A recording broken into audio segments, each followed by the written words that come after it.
trabajo y no sé qué hacer. Gobierno maldito me la va a deber.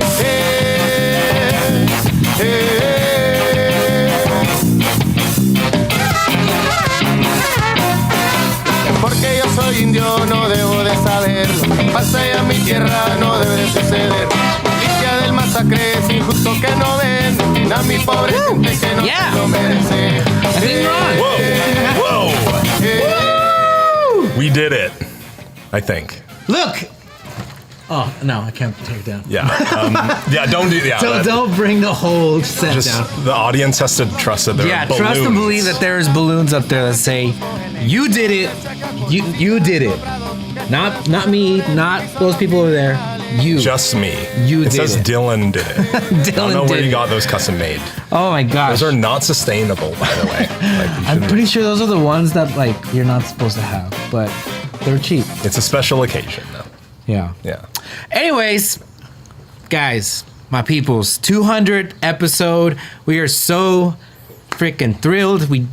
It's like a marathon, man. We just we peed a little on the way here, it just happens. It's like the slowest and easiest marathon you've ever done in your life. Yeah.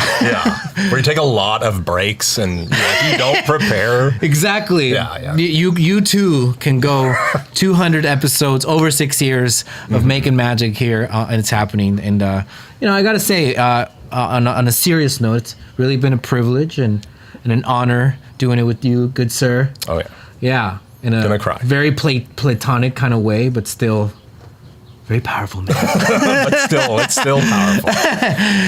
Even though there is no romance here, it is still a powerful relationship. Right. Yeah. Appreciate we that. do these things.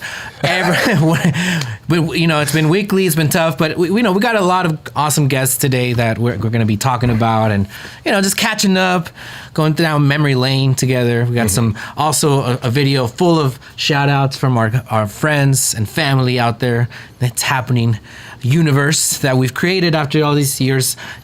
Powerful conversations with people that wouldn't have a platform, right? And many times we wouldn't have had a platform. And this was before podcasting became the thing, and everybody, started getting podcasts. So in the sense, I'm a hipster like that, right? Like, bro, like you don't even remember, bro. Life before Twitter, man. Like it was real. You go to concerts and nobody had phones up, man, and it was just the music and you, man. We're gonna be like that, but when it comes to podcasting, wow. That's very pretentious. Yeah, nobody wanted us to do it. Nobody asked us to go for 200, but we did it anyways. No one. Most people didn't expect or want it. But it happened. Yeah, you get your daily, weekly, mostly. Sometimes, like I said, take a lot of breaks of satire and self-deprecation and serious issues and everything in between here on It's Happening. But we're here at the beautiful home of Don Benjamin. Oh, yeah. It's a breezy day. Yeah. The sun is out. It's not too hot yet, right? It's just right. It's all just a green screen, guys. I mean, he's joking around, of course. Cool. Yeah. Cheers, man. Cheers. This is wonderful apple juice, by the way. Delicious apple juice. But yeah, man, how many years has it been now? It's like 6? Yeah, 6. I believe we're going on 7. So, yeah. Well, we definitely missed a lot of shows. That's how we're at 200. So if you're watching, go ahead and share. We're going to have, a couple hours show. We're going to have different people on. So we're just going to get straight into it. Without further ado, this brother, local artivist, activist, ethnic studies teacher, and just all-around badass, the people's mayor, as we call him, Don Benjamin Vazquez. What's up? Oh, yeah. What's that? Snap. Do you need a beer? Come on. I'm good. All right. Yeah, we're trying to do like a shot afterwards. Oh, perfect. There we go. We're celebrating. It's supposed to be like a late show where everyone has their drink, But we'll get it. We'll get it next time. Go ahead and... make your way to the center of the couch. That's where the shot is. So there we go. We got it set up here. Sorry, we didn't let them know beforehand, so now everybody else knows. Yeah, so it's been great. How are you feeling, man? I'm good. This is nice. We got good people here. I love it. I love just like this crowd you got going on. That's right. I like this vibe. Yeah, miss having the studio audience. So I'm expecting some rowdiness. So yeah. I think our sound engineer got that. Boom, unlock. Yeah, for everybody out there, people are like, whoa. Anyways. This has come a long way from using cell phones for cameras. Like, you guys have a whole studio, dude. Bro, you remember? Remember that? Yeah, you guys used to do... Ben remembers. Yeah, so, we started at El Centro, right? It was all part of, the conversation around Radio Santana. It's still going on. So you're still, there. It's incredible. At least... we wanted to cuss when it came down to it. we wanted to be inappropriate at times, but I mean, that's where we got our start. So, but you're still, doing badass stuff there, right? Central's still going good. We're still working it. There's really good people, and we're trying to get more folks in and be just open it wider with programming, especially youth programming, which we've been lacking for a bit. But once you get the youth in, it's going to be awesome, Yeah. Sure. I bet. Speaking of youth, I bet going to school this time around was tough, right? It was rough. It wasn't good. I mean, I could tell people too because I had to listen to it. Yeah. Wake up, kids! Everybody, listen to me. Hey. He's like, making phone calls. Abraham. Yo, Abraham. Answer me, Abraham. Yeah, but it's rough because you can't see kids. You can't see if they're down, if they're like sad, or they're not doing work. You can't tell. You can't. Very little interventions until you get the grades in, right? And then I know, this kid hasn't been working for the last 3 days, and then only with data and out by facial expressions and moods and how they walk in the door and how they greet you. All that's gone. So all those things that you're used to, you just have to wait for just hard data of grades, and it's not good either, Yeah, and then after the fact. Just the interactions, just talking to kids face to face, it's all gone. So a lot of the joy is gone, but a lot of it's still there, just working with kids and then overcoming certain things and sharing with kids is good, yeah. Well, things should be opening up again, I think, hopefully soon. In 2 weeks, I'm summer school live with 14 kids max in the class. So there you go. And they're going to do just hands-on work at art, and it should be fun. It's going to be good. I'm excited to see the kids. Like when I see a bunch of kids, I'm like, yo, what's up, kids? What are you guys up to? And they're like, get away from us, creep. I'm like, oh, okay, damn. I'm not a teacher right now. Doesn't want to be happy, man. Kids are just like, suspect. Right. It's like, why are you so happy, man? One of the issues that's come up recently is around mental health, right? And kids. I remember when I was in high school, so we're going to go down memory lane today and all things. So the emo thing was really strong when I was going to school. So kids have always been depressed. Nirvana comes to mind, true. Every generation has its angstiness. Yeah. So, but are the kids nowadays, because of the pandemic and everything, do you think that they're more their mental health has suffered? You know what this reminded me of? It reminded me of the Night Stalker. And I remember kids especially being scared of the Night Stalker and being worried and going outside on their own at night. And some of these kids are worried because they're scared of their parents might die, serious. Yeah. They have been on camera where other kids said that their uncle, their grandmother, their cousin, their parent died. 2 parents died. They have been witness to death. Yeah. And if there is trauma, the trauma came with the death and being witness to death, besides not being home. That's real. I've been in the classroom, especially in January, February, March, and it was just on us all the time. And teachers asking each other to fundraise for families, and we were giving money those months, 500. 50 or 100 there, but it adds up to 500 to 1,000 a month. All these teachers, and shout out to Olga Landrian and Anna Landrian and Rigo Maldonado and Malaya Denon, who were organizing these things throughout the pandemic for students I knew. And I'm sure there's other teachers across the district and across the country who were doing the same. We were reaching out for our kids and making sure they had some money to put food on the table or do whatever they needed to do with that money. So it was really, the trauma comes not just from staying home. Part of it, yeah, it was like rough, but you're seeing death at a high rate, especially in Santana, right? Yeah. Yeah, absolutely. It seemed like every other day or, several times a week, you'd see the GoFundMes and stuff for this person dying, this and that. And, I definitely saw that a lot. And it, the kids kind of dealt with it. You got to think of this generation as the COVID kids, right? The COVID generation that lost the whole year. And I felt the worst for the seniors, that, we're not able to perhaps, enjoy the senior year the way that I remember enjoying it. It's like, and so, but at the same time, Santana in particular, because of various reasons, we're, the service industry, right? Housing being compacted, right? There's a lot of people living in small quarters, a lot of, and then counties not, the county not focusing enough, it's just all these things really kind of created a situation where Santana really got hit. And you as teachers, more than most people, I feel like you have a lot of access to a lot of stories, in our community, right? Right, and we just had kids share their stories at Valley High School, and it was a beautiful photography with graphic design mixed, and just empowering work. And it was good to see the kids go out there and share their stories. And we had a girl who was just like the hardest worker, and she's asking me for makeup work when her father had just passed away, but she was just like stressing herself out and just wanting to pass. She passed the class with an A, but I'm like, girl, relax.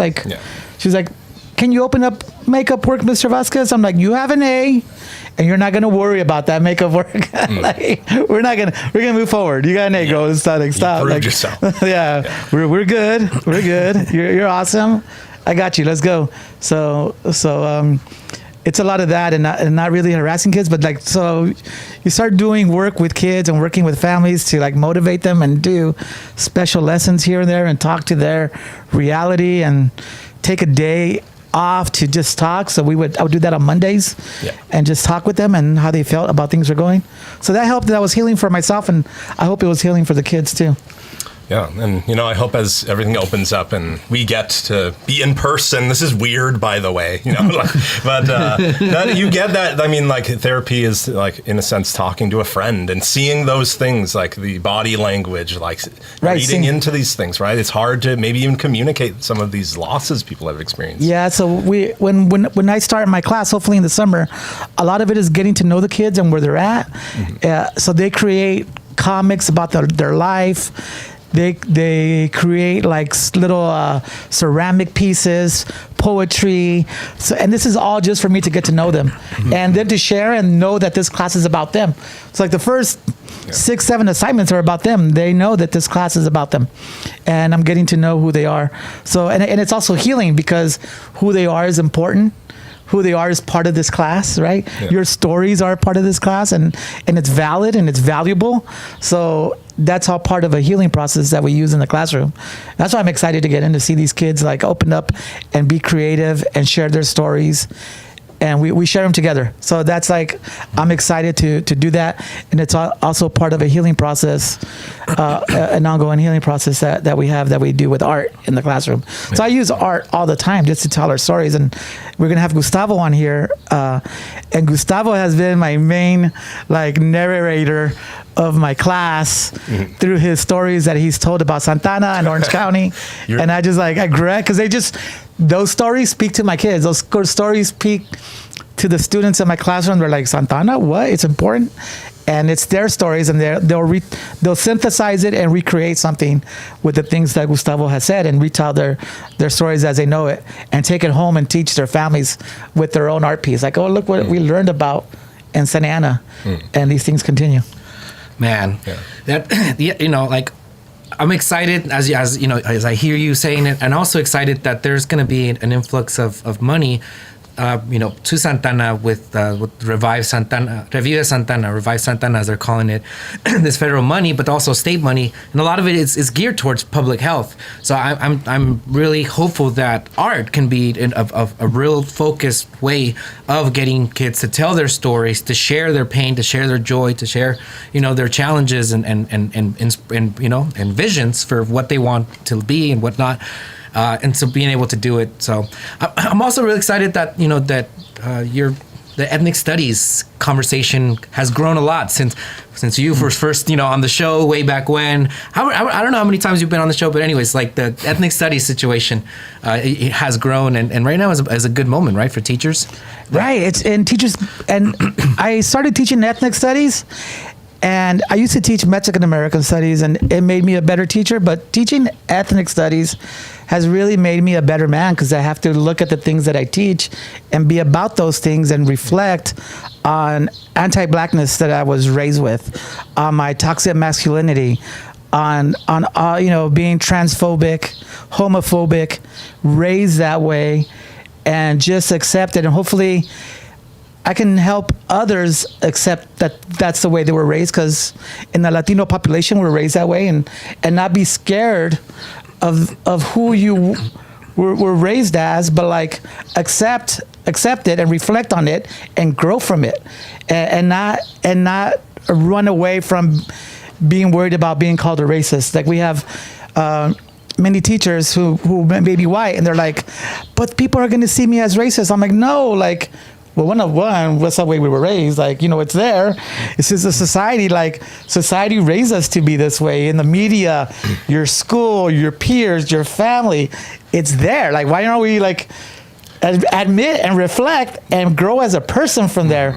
So it's got me to this point. Like, even and being complicit in toxic male masculinity as well, and growing from that. And looking at it and being a better, like I had to teach it to my kids, and I was looking at my boys. I started with a lesson on sexual harassment, and it wasn't catching on. The boys were fighting me back, and I'm like, what?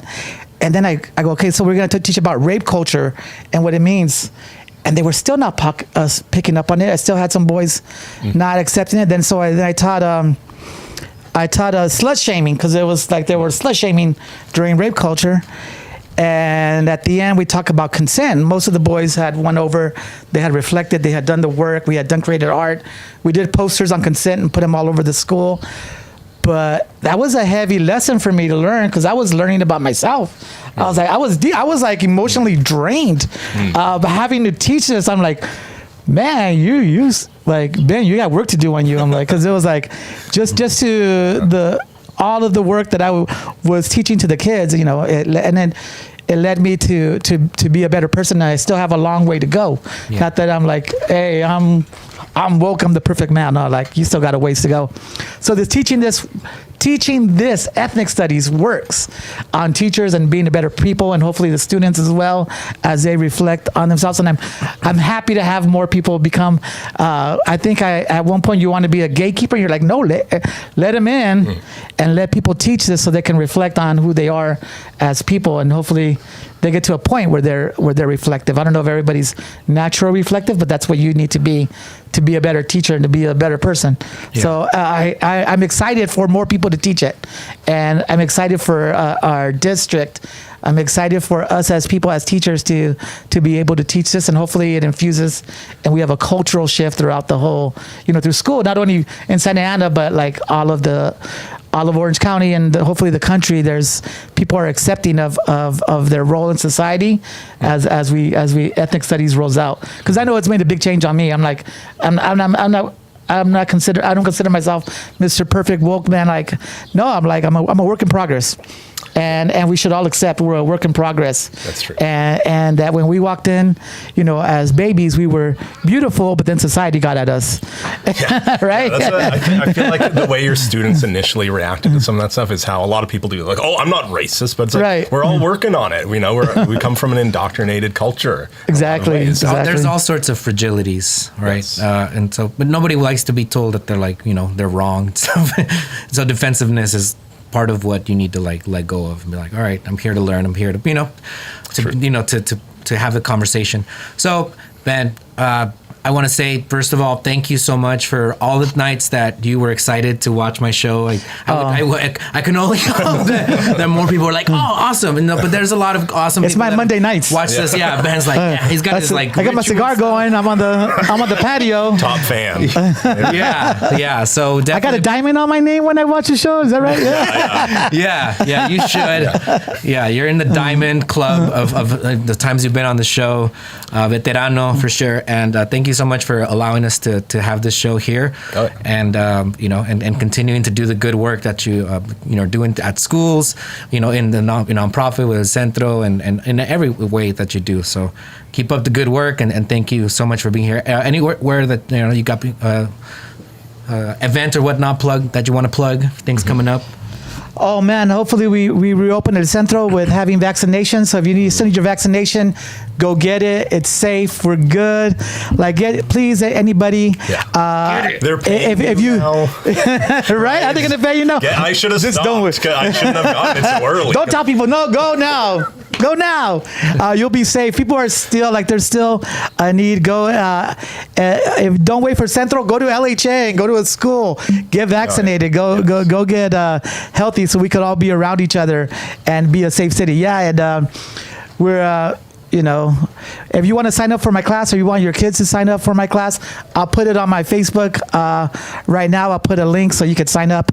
And last time I put it on, and we had two amazing kids from Godinez who signed up, and one's name was Robert Solorzano, and he was just an amazing kid.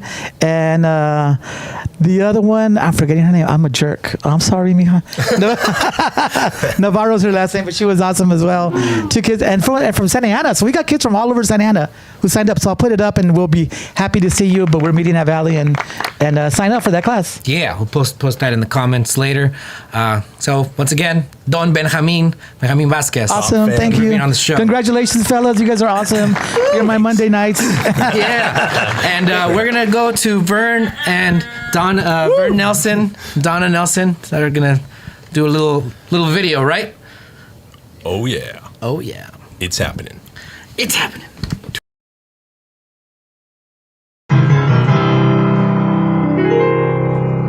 Joe, S.A. and Dylan, instead of just chilling, made it's happening. Who could believe it's been 200 episodes? It's happening. Taking on racism, gentrification, corrupt politicians and clowns. Give us 200, 400, 800 more. It's happening right now.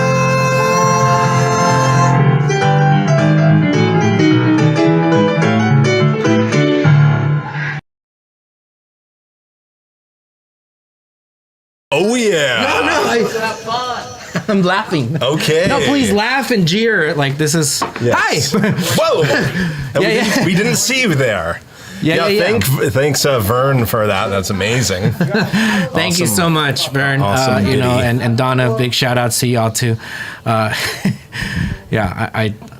here for the comedy. Yeah. So thank you everybody that is. That has joined us. I'm sorry, I'm a little frazzled right now. Saying hi to all these beautiful people that we got coming up: Gustavo Arellano, Matt Sedillo, Vern. We just had Benjamin and Gina. We're gonna have Gina Clayton-Tarvin coming up soon. So, but we have with us now the one and only new mayor of Santana, Mr. Vicente Sarmiento. How are you, sir? I'm good, man. You know what? You guys have got quite the lineup. I think I'm the weak link on this one. So you know what? I'll just try to keep it rolling until the big guns go. Yeah, that's what we put you where we put you. Just like you're just trying to go through this, make it as painless as possible. Just kidding.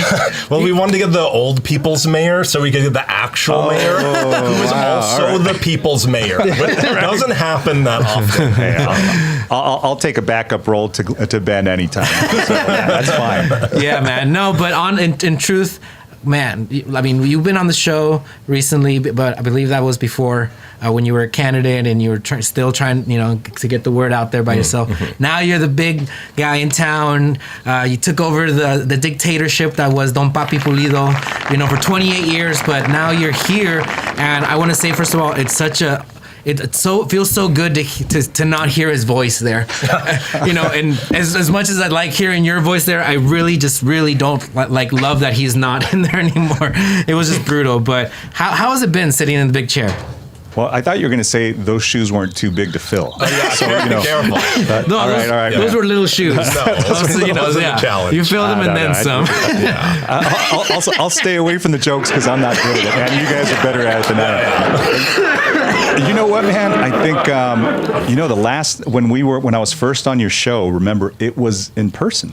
It was right before the pandemic. It was right around February or something. I don't remember, but I know we were at the studio. We actually did live it. Location. And so we did it live. We did it in person. So look, it feels good to be doing it again, you know, somewhat in person. So yeah, a lot has happened since last year to now. I've been, you know, in office now for 5 months, but it's been like, you know, a quick 5 months, man, with everything that's going on.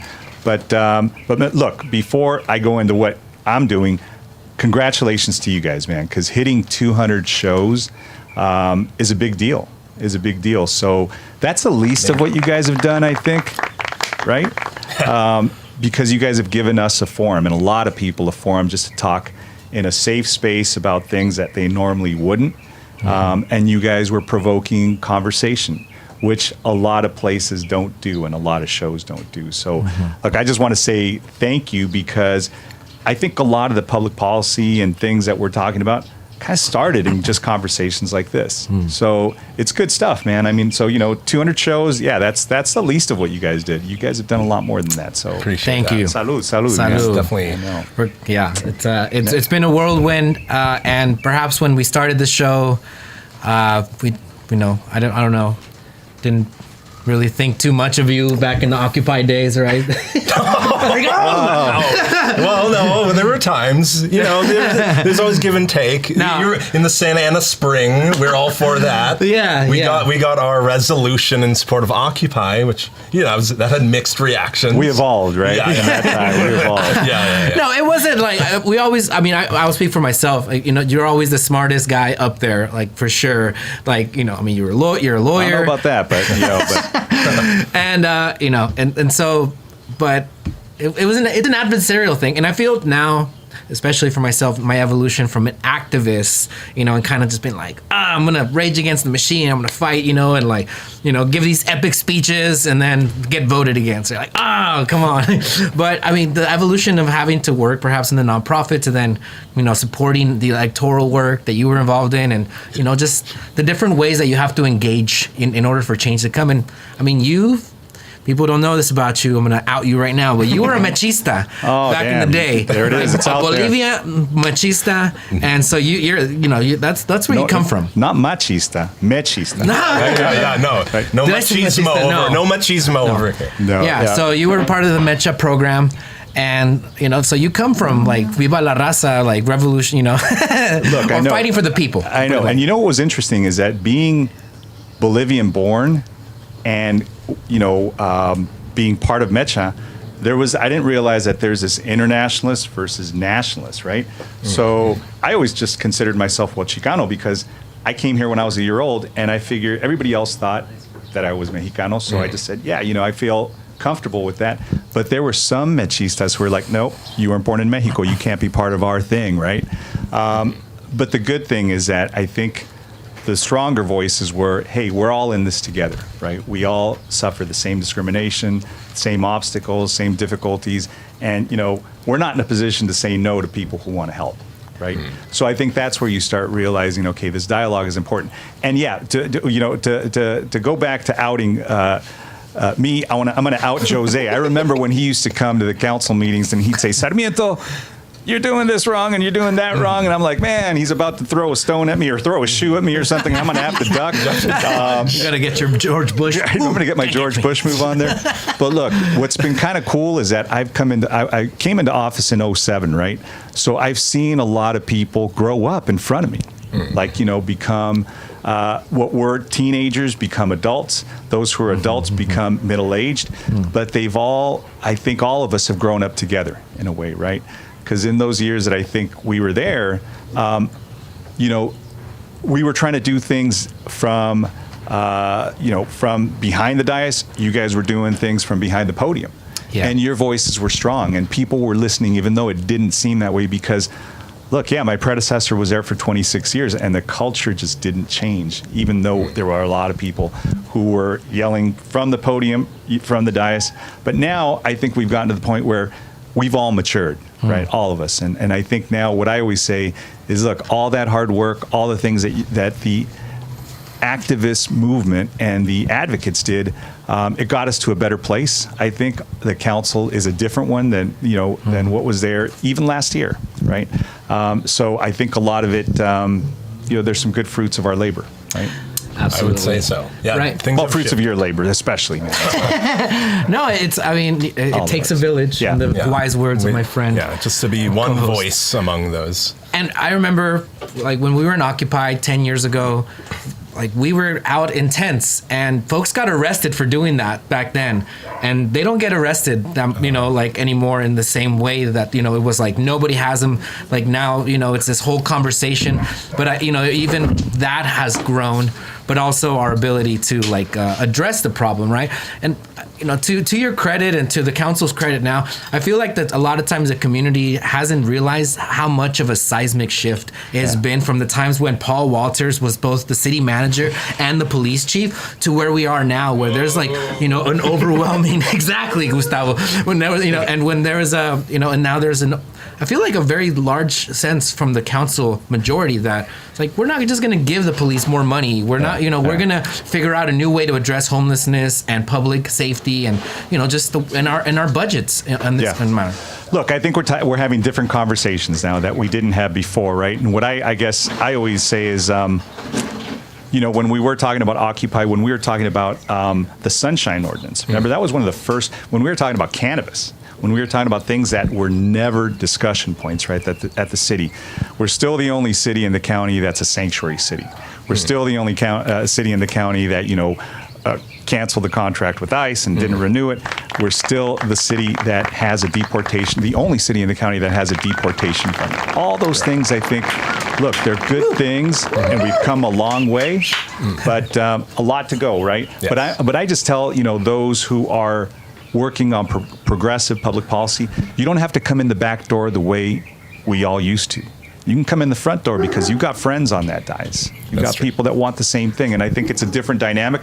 But if that moment where you guys had to push the council to go further, we wouldn't be here today, right? So it took work, it took cycles of people to come back in and do that. So, look, I know I'm not going to be here 26 years. I just figure I'm here as a transition point to hand it off to somebody else, and hopefully it'll be a better council, it'll be a better future, it'll be a better place, and then somebody who has a new vision, right, and somebody who wants to take these policies even further.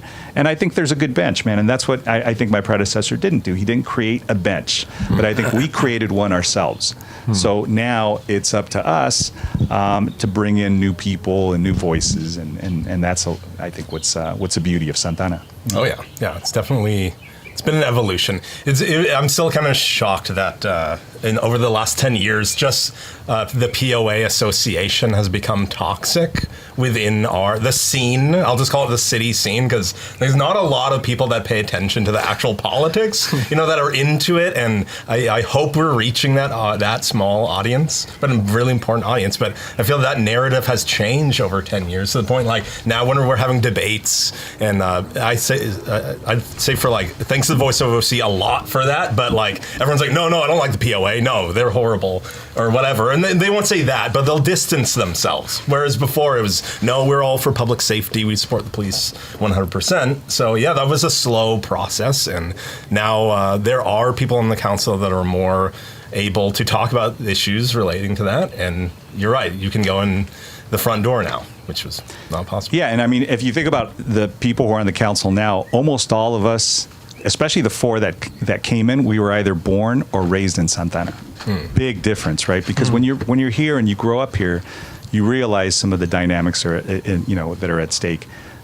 The POA really wasn't a force ever until 2015, when they came in and started really dumping, $500,000 into a campaign cycle. Yeah. Before it was like, okay, here's $250, go on your way, and it didn't really have a role. It wasn't until recently, really relatively recently, about 5-6 years ago, but now people pushed back on it. Of all the council members that won and ran in 2020, I don't think any of them received any POA money, and definitely not a POA endorsement, which is rare, right? Because and for them to win and overwhelmingly win, and all of us win. Yeah. So you're right. Public safety was always like, nope, you got to do it. It's got to be there as an endorsement.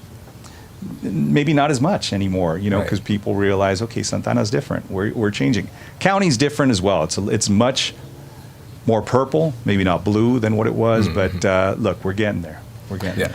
Yeah. Slowly. I mean, I got to say, the fact that the Bernie Sanders campaign, and I'm being biased, of course, because I was part of it, but, a national campaign dumping a lot of money into, focusing specifically, like, we need to win Santana in order to win the state, which, we did, and, big props and shout out to all the people that were part of it and the volunteers.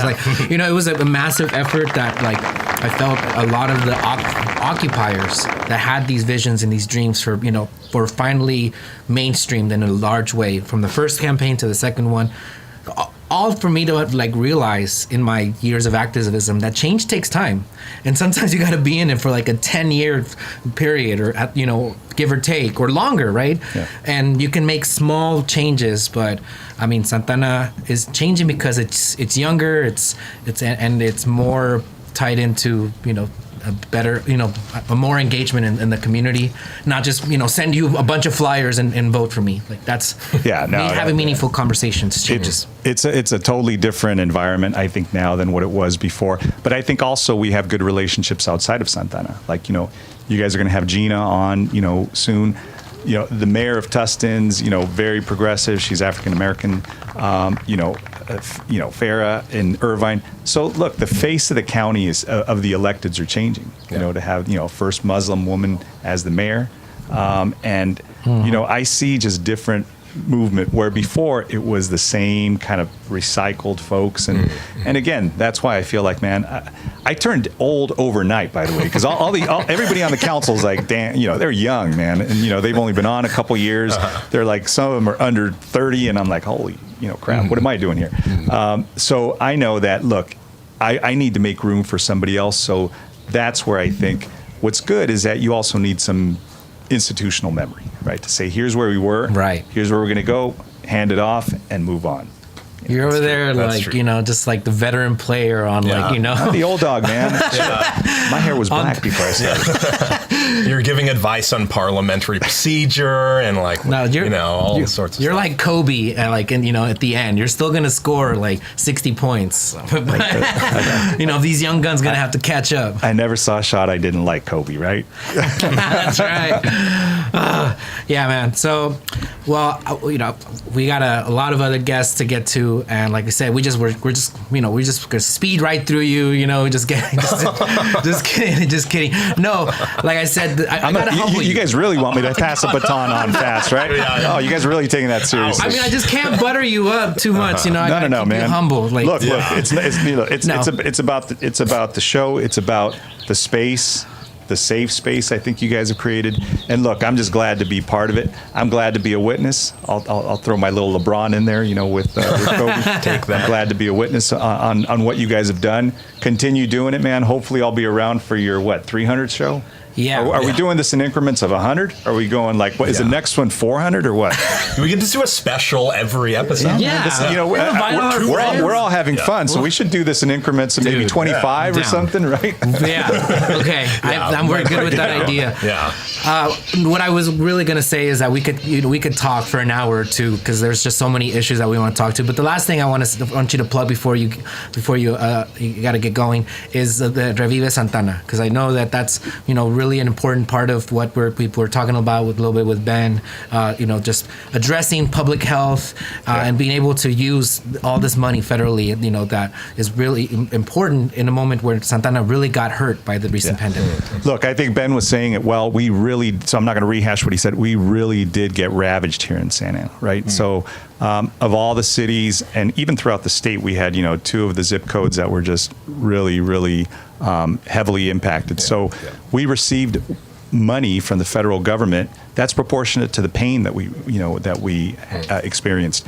We've got about 130 million that's going to be coming to the city from the federal government. There's a surplus at the budget for some more money. The bottom line is we're getting a lot of resources, right? So what I'm hoping that people will pay attention to, a couple proposals is just, give a glance at, is the county really didn't treat Santa Ana fairly during the pandemic. I mean, we were one of the last cities to receive resources, and we were the most impacted. So it didn't make any sense. Yeah. And we had issues with the county pre-pandemic, right? Our people were, dealing with diabetes, obesity, hypertension, underlying health conditions where the delivery of healthcare wasn't strong. So if you look at communities like Long Beach and Pasadena, they fared very, very well during this pandemic because they had their own healthcare agency, their municipal healthcare agency. So one of my proposals is, and I know a lot of people in the community are supportive, is to separate from the county and have our own healthcare department and director and deliver it for our people, because we know where the problems are. We know what conditions need to be addressed. So, we want to go out and do that and separate. We're a large enough city to be able to do that. I mean, I talked to, Mayor Garcia out in Long Beach. He said, look, that's what saved lives. And he lost his mom and, his father-in-law. So that dude's speaking from experience. Just coincidentally, he's Peruano, by the way. So he's my neighbor down south. But look, the idea is, we can do better. Right, we can definitely do better, and so let's learn from what happened there. Second thing is that money that's coming to us from the federal government was drafted so it could go into the households that were hit the hardest. So if we're not careful, this money can go elsewhere in different places and go into infrastructure because there's so many gaps. But it should go to those families who experienced the most pain. Right. So, we're proposing, that there be a direct stimulus to those residents in those neighborhoods, because some of those people weren't eligible for unemployment. Some of those folks, because they're undocumented, some of those folks weren't eligible for federal, stimulus, state stimulus.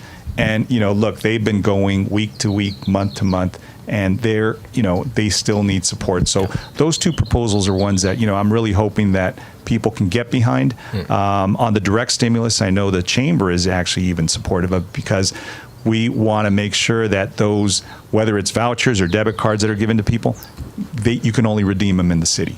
So it helps small businesses too. So, so look, man. So if you see it out there, we'll be talking about it on Tuesday. We'll be talking about it at the next council meeting. So, look, let's hope for good things, man. I'm totally optimistic, by the way. I really am, because I see hope. I see, like Ben was talking about, kids are going back to school, businesses are opening, we're together. I mean, so look, they're good things, right? They're good things. It's incredible. And it feels different, not doing it over Zoom, being here in person. But again, like I think, just you've done a really, in my opinion, a phenomenal job in a short amount of time. And the tone is just different.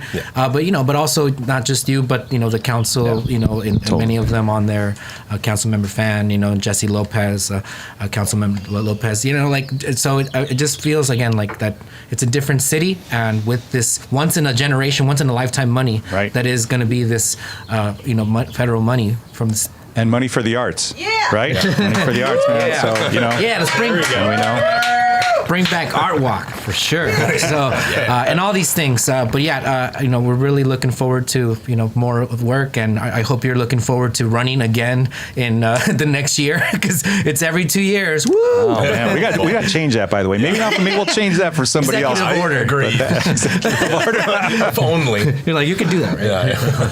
Take it to the voters. But thank you, fellas. Thank you guys for, like I said, talking about some tough issues and always making people feel like no matter what their opinion is, they have a space to come and talk about it. So good work, man. Thank you. Good Yeah, work. thanks for coming. I'm right. glad you can come on. I'm glad we can have the mayor on. I mean, we had Ceci Iglesias come on, for heaven's sake. Oh, man. To be okay. That was you had to throw that. that was a low blow. It was his idea. No, I'm throwing everybody out. Everyone's getting thrown under the bus. Yeah. No, thank you once again, Mayor Sarmiento. Woo! Yeah. Big up. So, before we get into the next video, I just want to say that I just found out that Genevieve Wisard passed away. She was, an incredible mujer. Fought for her son after he was killed by the Anaheim police, Manuel Diaz. So, the one thing that I can take away from it is that at least he's with her son now, who she loved dearly. I remember seeing her speak so many times with so much passion and so much conviction and so much pain, and I always loved marching with her and being there for her and holding space and and she fought for other families too. So, moment of silence for her at this moment.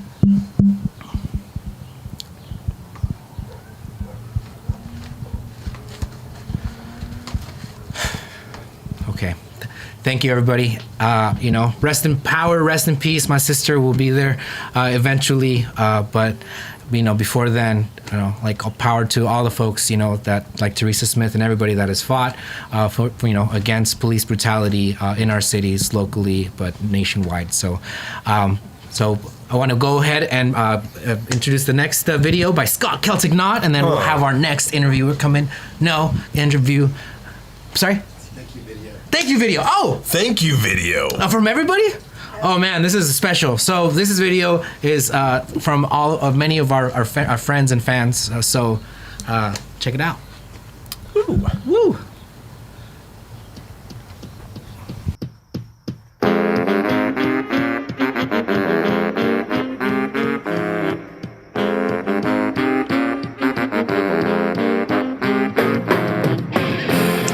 Congratulations to It's Happening. This is Nawi Huitzilopochtli. Thank you for being independent. We need more independent media for the Orange County, Santana area. Congratulations. Keep at it. It's your favorite school board member from Huntington Beach, Gina Clayton-Tarvin from the Ocean View School District. I just want to thank you guys for doing your show. It's happening. It's been amazing. 200 episodes. Wow, congratulations. Can't wait to come back. Will you let me bring my gavel the next time? See you guys soon. Jose Trinidad Castañeda here, wishing It's Happening, the best local talk show in Orange County, a happy 200th episode. Hi, Tuesday and Dylan. I'm Gabby Hernandez Castillo from Chicanos Unidos. And I want to congratulate you on 200 episodes of It's Happening.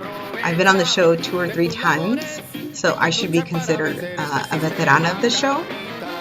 But looking forward to being invited back on and breaking down issues that impact the community, like gentrification, gang injunctions, or the criminal justice system. Yo, this is Timothy Cotran, giving a shout out to It's Happening Radio. Congratulations on your 200th episode.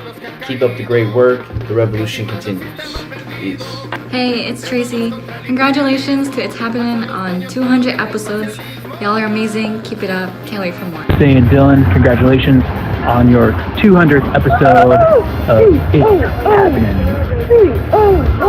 Muchas felicidades and cheers to all of you at It's Happening for your 200th episode. That is so wonderful. We depend on you so much to continue speaking truth to power, wherever that power may be. And here's to another 200 episodes. Adelante. The Scotaquanacon, born under the morning star, rise up, look to the east and gaze upon the dawn. Neolithic sickle manufactured from a donkey jaw, megalithic monument that's fashioned out of solid rock. It's happening, Scott Celtic Knot. Congratulations on the 200th episode of It's Happening. Que viva la raza and Chicano power. Greetings, this is Antoinette Rustata. Along with I, Mr. Pato Bantan. We want to send a big shout out and much love and respect to Jose and Dylan. On your 200th episode of It's Happening. Check it out. Greetings, much respect. Keep up the good works, my brothers. So proud of you. Congratulations. One love. Peace. Peace. What's up, Jose? What's up, Dylan? It's happening. 200th show. Congratulations, brothers, for everything you've done, and thank you for having us many times and sharing a little bit more about Huntington Beach and how it plays a role in Orange County. So, congratulations. Congrats, guys, on your 200th show. It's a huge accomplishment. Thanks for keeping the community informed and engaged and bringing a smile to our faces. Yo, it's happening. It's Vince Royale. Congrats on your anniversary, man. Keep tuning in. Hey y'all, Tyviet Fan here, Santa Ana Councilmember representing Ward 1. I just want to congratulate Jose and Dylan on 200 fantastic episodes of It's Happening. I look forward to seeing many more in the future. Much love to the audience of What's Happening, and respect to the hosts for keeping us informed and passionate. Lisa Peterson here with the Orange County Poor People's Campaign, showing some gratitude to the impact It's Happening makes on listeners' lives. Congratulations, guys, on your 200th episode, and wishing you as many more as you want. Hey, Jose, Dylan, congratulations on making it to 200 episodes. No one thought you were going to make it, including myself, but here you are on episode 200. Wish you at least 200 more and 200 more after that until both of you are old and have a grumpy old man relationship with each other. Wish you all well. Thanks for covering all the stuff in Orange County that no one else covers. Hey, Jose and Dylan, Jorge Rivera here. I just wanted to say congratulations on your 200th episode of It's Happening. You're doing a great service for the community, and I wish you all the success.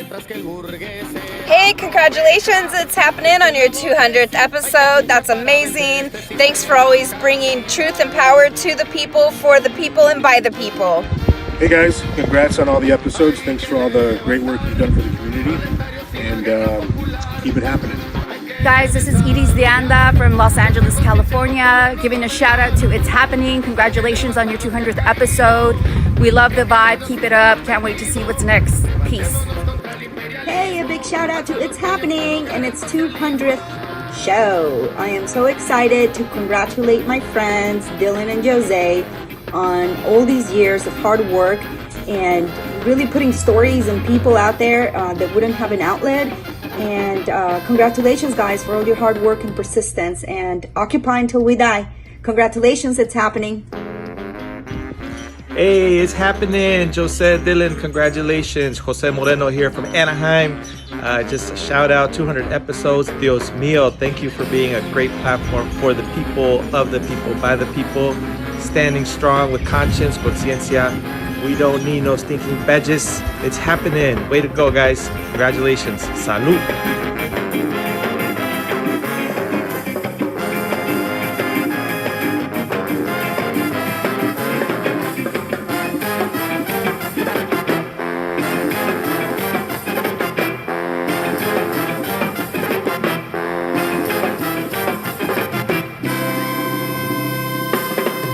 ¿Lo ves? Te han cegado de realidad para no ver lo que es verdad.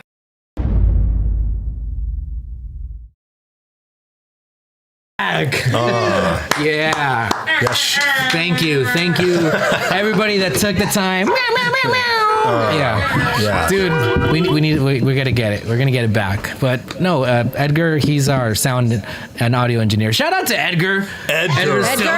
Yeah. We're gonna get him on before this here is done. Yeah, one of these days. Do a drum solo or something like that. Yeah, he, besides being an awesome audio video engineer, he's an amazing musician. What's your band called?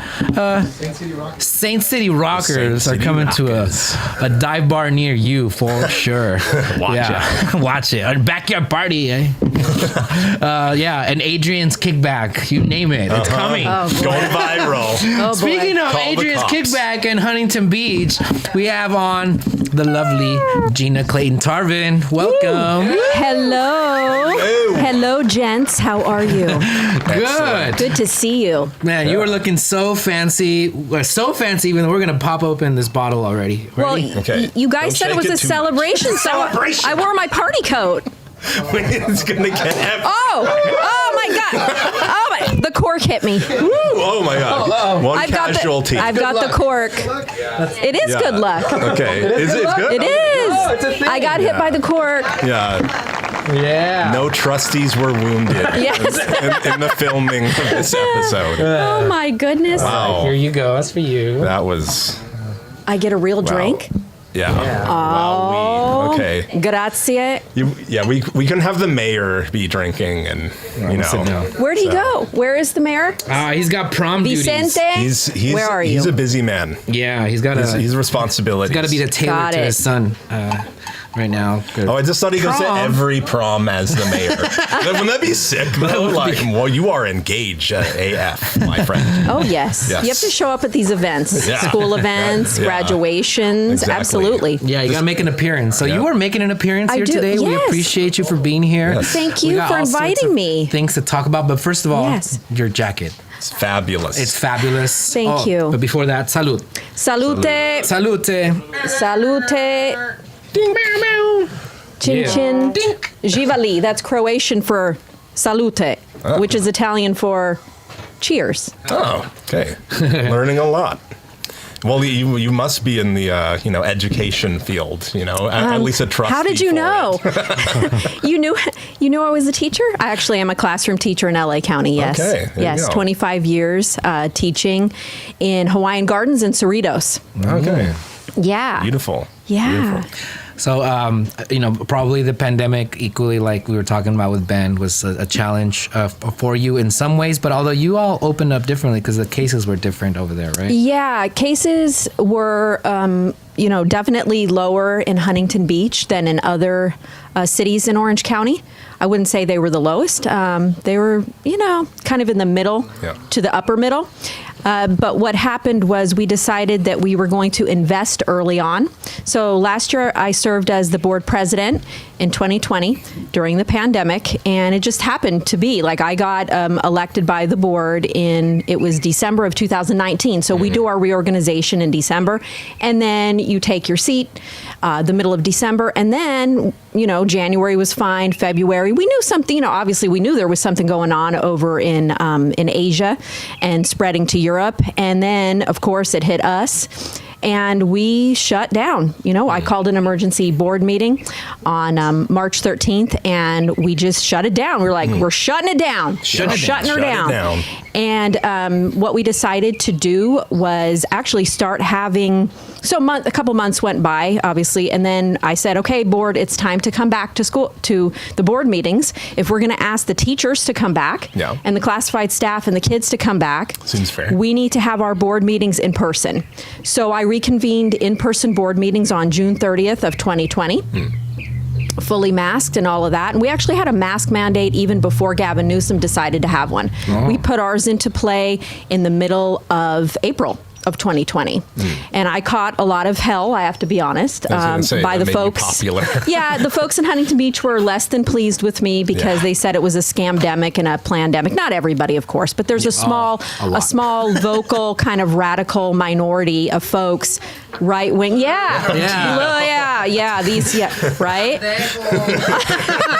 Yes, the coin term pandejos. A lot of them, including Tito Ortiz, which a whole situation with him, right? He tried to shame that burger joint for not allowing him to express his freedom. Freedom of speech. Freedom to infect others. I didn't know that was a thing, but apparently it's a thing for Tito Vendido. There you go. Because he is one. Boom, boom, boom. He is.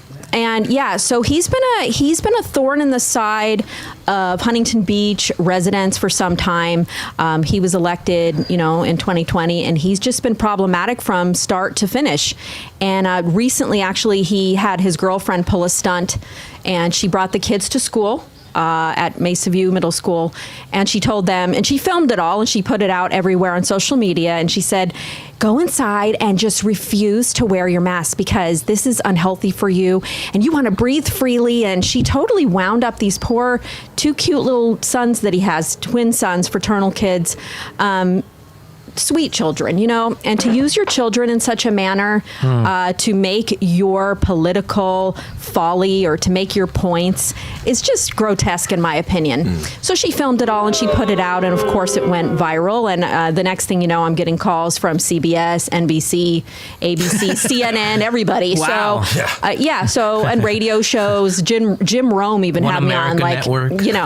I was like, okay. So I talked about it and I just said, you know what, Tito Ortiz and anybody else that thinks celebrity is a way to get you out of following the rules, it's not. Okay? Yes. Celebrity does not exempt you from following the rules. I don't care who you are. And I'm going to continue to be that way. And I know it's ruffled some feathers, but honestly, it doesn't matter to me. I'm just working to make sure that the children and the teachers are safe. Listen, kids are not vaccinated to COVID-19. They're not, because it's not authorized for children, especially the kids that we have in Ocean View School District, which are K through 8. So you're talking about kids that are sitting there like sitting ducks to be able to, to potentially catch COVID. Right. And I know a lot of people say, well, kids don't get as sick. That's true. That is true. There's truth to that. But we're seeing in Europe and in other places around the world, South America, you're seeing kids that are becoming ill. There's these variants, especially the ones coming from India and some from South America, from Africa, and from Europe. You're seeing kids getting sick. And so how can I, as a fiduciary of 8,000 school children, take the chance and say, okay, yeah, to hell with it. I was going to say something else, but I won't curse on your show. Just let it out, girl. You can if you let want. it out. Do you know I would be on every Facebook forum tomorrow and going, Gina said the F word. Okay, I can't. Anyway, the point is that kids are not vaccinated, and actually I don't support mandated COVID vaccinations for anybody, children or adults. That's something I feel very strongly in because it is emergency authorized vaccine and it's not an approved vaccine through the FDA. Right. I myself have both vaccines. I got them in March. I got the Moderna shot, which is, let me tell you, gnarly as hell. Okay, but I took it. AH. But I took it because right. Yeah. Okay, I've heard it. I've heard it's the middle class vaccine, by the way. The upper class. The Louis Vuitton, the one that I got. The Pfizer. It's Pfizer, baby. Baby. Check the swag. Wow. Well, apparently I'm not as high class as you because I got Moderna. Yeah, if you got the Johnson & Johnson, don't even talk to me. You can't come to my party. Basically. Just kidding. You know what? We can be friends. We can be friends. I'm just pleased that I was able to obtain a vaccine. And I actually want to thank somebody that a lot of people thrash and attack every day, and his name is Gavin Newsom. He's our governor. And he is the person, he's the guy that made it possible for teachers like me to get vaccinated early on. And so I want to thank him for that. Credit where credit's due. I do have to give credit where credit's due. Yeah. Right. Yeah. You're only fair. Hey, we are anti-recall. He up and Yes. her. At least I am. I don't know about you. I'm anti-recall, absolutely. Probably. I don't know. Depends on if Poseidon gets in or not. You want to go there? Yeah, there's issues. Controversy. Controversies. But, I'll give him a pass. Yeah, no, I definitely don't want a Republican to take over. Which, if chances have it, we might have a Caitlyn Jenner stepping into the big shoes, right? She sounds lovely. By the way, I saw an interview with her on Hannity, and even Hannity was like side-eyeing her, like, I don't know about you. You're a bit extreme. Yeah. Wow. But when Sean Hannity is giving you the stink eye, you know something is wrong. Listen, I don't know Caitlyn Jenner, but I actually don't really want to know her. And I think that the things that she's been saying in interviews and so forth are really, really toxic. So why would we want that person as our governor? I have no idea. I know Gavin Newsom has made some mistakes, haven't we all? All politicians make mistakes. We all regret maybe certain things we've said or done, and I know he most certainly does with his trip to a restaurant, when he was saying that others should be home or whatever. But the thing is that I think other people have made really big mistakes or bigger mistakes, and I think he's taken a beating on it. and he will continue to, but that's not a reason to recall somebody. And actually, this recall is going to cost the state of California, to all of you taxpayers, hello, all of you sitting here, boo, over taxpayers. Yeah, over $100 million. Is this what we want our hard earned dollars to go for? I don't. And actually, back to Tito Ortiz, I don't like Mr. Ortiz's behavior, but would I support a recall of Tito Ortiz? The answer is no. Actually, I would not, because I'll tell you why. I'm not a hypocrite, number one, unlike some folks who talk about, well, it's good for you, but not good for them, right? I think that all recalls are really negative, and I think that they're a waste of taxpayer funds. Now, Tito Ortiz and Gavin Newsom are going to have to face the voters at the ballot box anyway. So what are we going to do? Waste $100 million this year, and then we're going to have to again another gubernatorial election? It's absolutely absurd to me. Yeah, it's weird because it seems like anytime anyone gets elected, there's a recall in a sense, or there's some movement to do it. So it should be warranted, right? Like I'm thinking like maybe Steve Rocco on Steve Rocco, that would be a good case, Steve right? Because Rocco. the voters didn't know what they were getting into, right? Oh dear, poor Steve. Yeah. Oh dear, he's a he's a dear soul. Yeah, he's a dear soul, but he wasn't in the position to be running on operating on that school board. I agree with you. So, he wasn't. I mean, that's the rare exception, though. That's kind of an emergency, right? Yeah. Yes. We're going to talk to Gustavo because he recently had a podcast where he talked a lot about that particular issue, about the differences between Gray Davis to what it is now. But I'm on the side of it's not going to happen. But who knows? We'll see. There's a lot of people out there that are pendejos. Yeah, there are, but I think it's really being driven by the alt-right, by the Republican Party of California, and it's shameful of them to be doing this because they consider themselves conservatives, but no conservative would ever waste $100 million on an election that is so pointless at this time. They're shameful. That's not respectable and responsible fiduciary behavior. Yeah, so absolutely. Fiscally conservative. It's not fiscally conservative. It's totally out of control. It's political folly. And I'll have no part of it. I'll tell you that. I'll tell you that right now. I will have no part of it. And no, the answer's no. Yeah. And we just need to make sure that when the time comes to see that on the ballot, that we get out there. So there's going to be 2 questions on the ballot. And the 2 questions are going to be, first question, shall Gavin Newsom be recalled, yes or no? And the second question will be, if Gavin Newsom is going to be or is to be recalled, will be recalled, who shall take his place? And I hear there's like 150 names already, just like last time. And you know what was really stunk last time? I'll tell you this. Gray Davis, yes, he was kind of like looking at a wet piece of paper on a wall. He wasn't real, what's the word, enthusiastic or whatever, but I don't think he made charismatic. Charismatic, that's it, charismatic. But you know what really did him in, I'll tell you this, is Cruz Bustamante putting his name, who was his lieutenant governor at the time, putting his name, yes, it was like, I voted for him. Et tu, Brute, or, is it you? It was terrible. Right. And he made that big mistake, and it really showed that there was a weakness in the Democratic Party. That's not going to happen this time. That's right. I think the party is putting people, giving them the information that it's really not good to run against a really kind of popular governor like Gavin Newsom. He is popular still. Right. He absolutely is. And all these Republicans excuse me, who knows who Kevin Faulconer is? Raise your hand. There you go. Of course, my friend Gustavo Arellano knows because he knows San Diego. So I'm originally from San Diego, and Faulconer is from old school. is from San Diego, and he was our mayor back in the day, not even that long ago, actually. Todd Gloria just won for mayor. I don't know if you know Todd.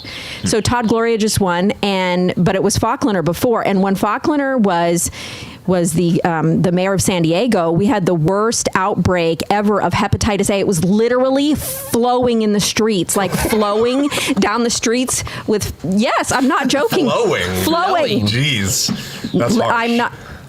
Well, you know what was flowing in. I don't want to say that because that's foul. But Yeah, okay. No, another word you won't say. Oh man. another word I won't say. But the bottom line is, That's for the after hours show. well, what Falklander did was essentially he took the homeless population and he shoved everybody into this little tiny quarter, and he didn't have any, sanitary facilities. There was nothing, and he did this because he wanted to make, Petco Stadium where the Padres play or whatever. He was trying to bring in folks to have this, at the convention center in Petco that's right next door, and he wanted to just get rid of all those bothersome homeless folks, get them out of the way. So he shoved everybody into this one area of the city, and of course, because people didn't have proper places to go to the bathroom, to have running water, and all these things, truly abusive of the community. You know what? It created this really, really heartbreaking hepatitis A outbreak, and they had to shut the whole downtown, the gas lamp district of San Diego. It kind of shut the whole area down. So every time, Kevin Falklander tweets, people are like, yeah, whatever, Hep A guy, people like attack him. And he kind of, honestly, he deserves it. He was really just an awful executive. He was not an executive officer of San Diego. So he looks actually like he's the front runner among the Republicans. If you look at the polling, he looks like he's the one. It's Caitlin is like at 6%, but Falklander's up at like 25. So, amongst, so who knew that would be popular amongst the Republican Party? Most popular candidate. Go figure. So it's terrible. We'll see. We will see. Yes, we will see. He was able to clear the lane, though. Nobody's running, okay? Oh, Gavin, he did. He cleared the field. Yeah, he did. He got everyone in line. Yeah. No, but so enough about Gavin. Okay. What about you? Are you what you got in store for political future? Is there any? Well, funny you should ask that question. Strange. Because, it's so strange that you'd query me in this way. I have a big announcement, folks. Woo! I'm running for City Council of Huntington Beach. Woo! Yes, I am going. Yes, thank you. Wow. Yes, it's going to be great. I'm in my third term on the Ocean View School Board, and I think that we have a really great team at Ocean View now. I feel comfortable leaving the school district in really capable hands, of course, of the president this year, Patricia Singer. She's my dear friend. I think some of you know her. And she's one of the good Republicans that I love. I call them my Republicans on my board. Patricia's amazing, and she's just going to take the district to great places. So I've decided I'm going to run for the city council in 2022. And there are already some great Democrats there. There's Dan Kalmick and there's Natalie Mosier, and the current mayor is Kim Carr. And so, you know what? I think with an addition of another Democrat, therefore we take the majority of the city council. Number one, who'd think that would occur in Huntington Beach, Surf City?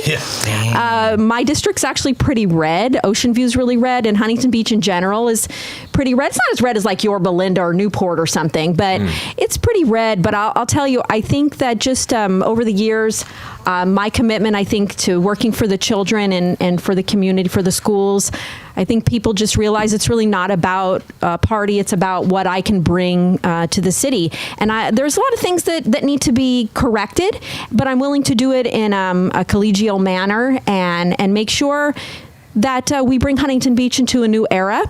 One of the things that I am going to do is I promise the residents of Huntington Beach and everybody kind of around the world, because it's been international news, that I'm not going to allow Huntington Beach to be the dumping ground of protests and the alt-right and these crazy things that go on. Even Adrian's, kickback. Oh, Adrian. Listen. Adrian's kickback. Don't pretend like you weren't there. Okay, there goes my endorsement. Okay, listen.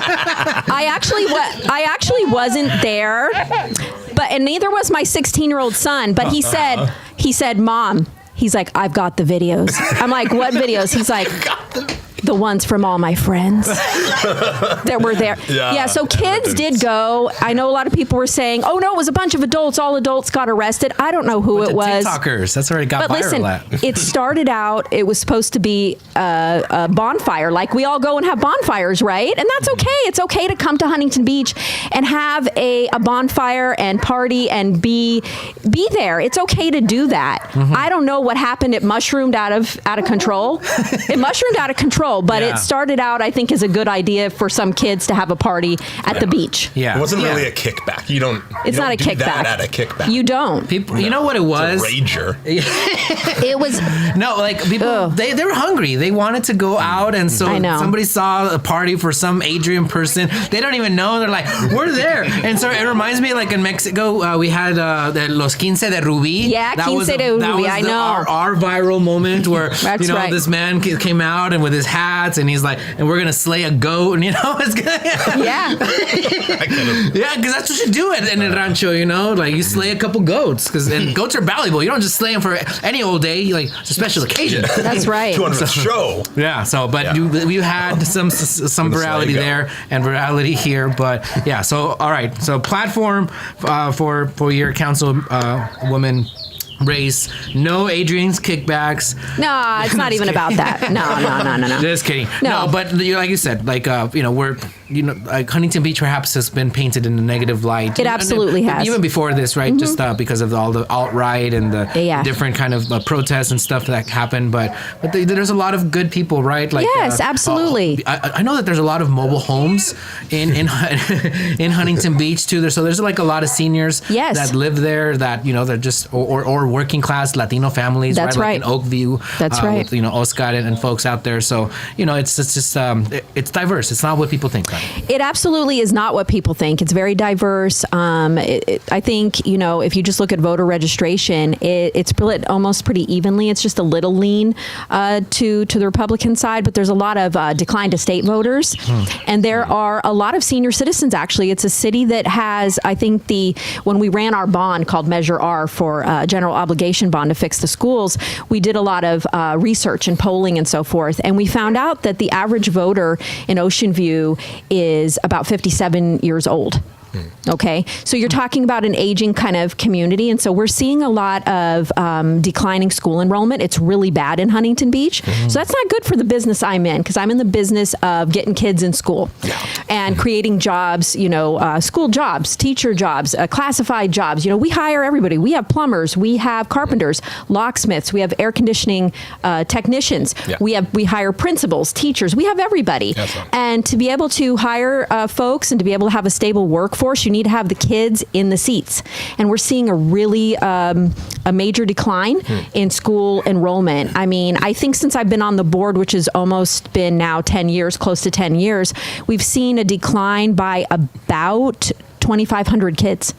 That's really big. Now, that's not as big as you've seen in other districts like maybe Santa Ana Unified or Long Beach Unified, which are big districts, but they've seen school declining enrollments too. All of California is in declining enrollment, not because people are leaving the state, but because people honestly can't afford to live here and they can't afford to have children, and they're not. They're just not. We're seeing declines in birth rate. And you know what? This pandemic, you'll see a sharp decline in birth rate. We see this every time there are economic downturns. You see decline in the birth rate in the United States of America and frankly all around the world.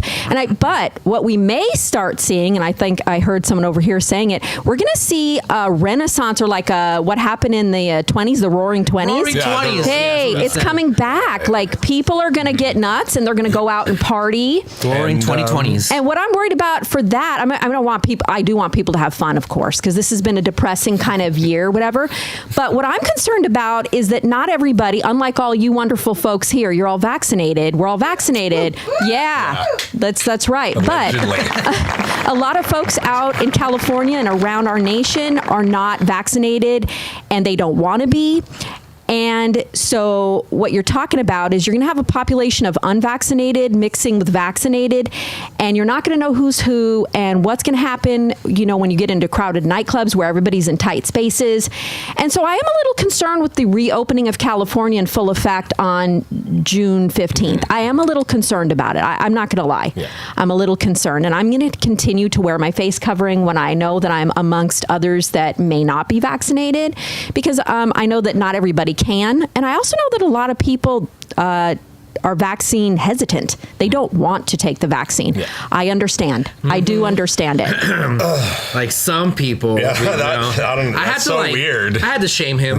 But there's different ways that you can go about and telling people to do it. Sometimes I'd be like, hey, but I really love you and I know you love me, so you got to do this, man. Well, I'm glad. This was pure shame. No, it was just like, shame. How could you? Shame. Yeah. You appealed to my moral reasoning, and I had to go after. Well, so. Yeah, whatever it takes. Tough love, shame, all of the above. That's great, Dylan. I'm glad that you went and you did it. I did it. I didn't like it, but I didn't like it either. I didn't like it either. I actually felt like I had a bizarre reaction. Like the skin on the top of my head felt strange, and I started getting a little bit hallucinatory. And I thought, I've had 2 anaphylactic shocks in my life that landed me in the hospital, and I was sedated for days because my whole face blew up and my nose and literally my throat shut. It was terrible. So I thought sitting down, and I went to La Quinta High School, in Westminster. That's where a lot of the teachers got their shots from Huntington Beach and that live in Huntington Beach and Westminster. And so I'm in there, and it's a gym full of teachers,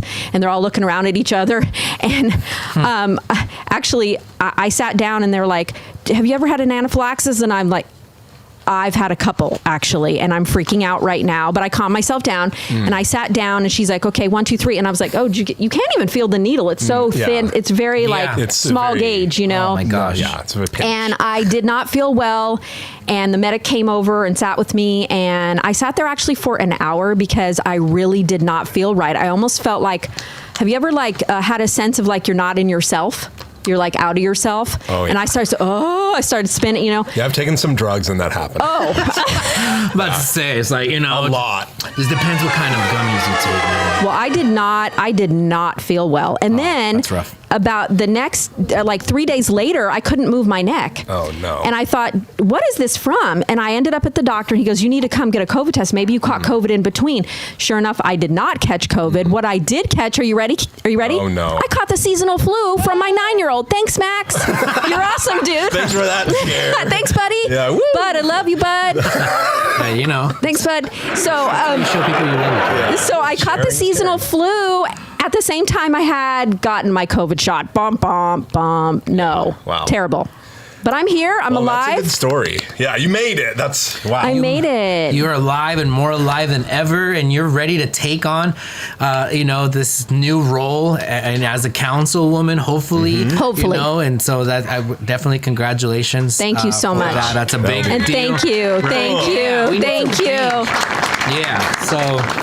Any maybe websites or anything you want to plug, events coming up, or please. Yeah, of course. So I do have my website. It's GinaClayton-Tarvin.com. How about that? I got the .com. Isn't that lucky? I got that. And of course, I'm on Facebook. I'm on Instagram. I'm on Twitter. I'm on Snapchat. I am I'm on Snapchat too. Nobody ever snaps me. Yeah. I am on TikTok. I admit it. Gina's Kickback. Gina's Kickback. Everybody come to HP. Careful. Oh no, this is gonna go viral. Hopefully. Tower 10. We're there. Yeah. So I have. That's all out there, and it's so. I just want to thank you guys. I want to thank you for having me on the show. This is the 3rd time.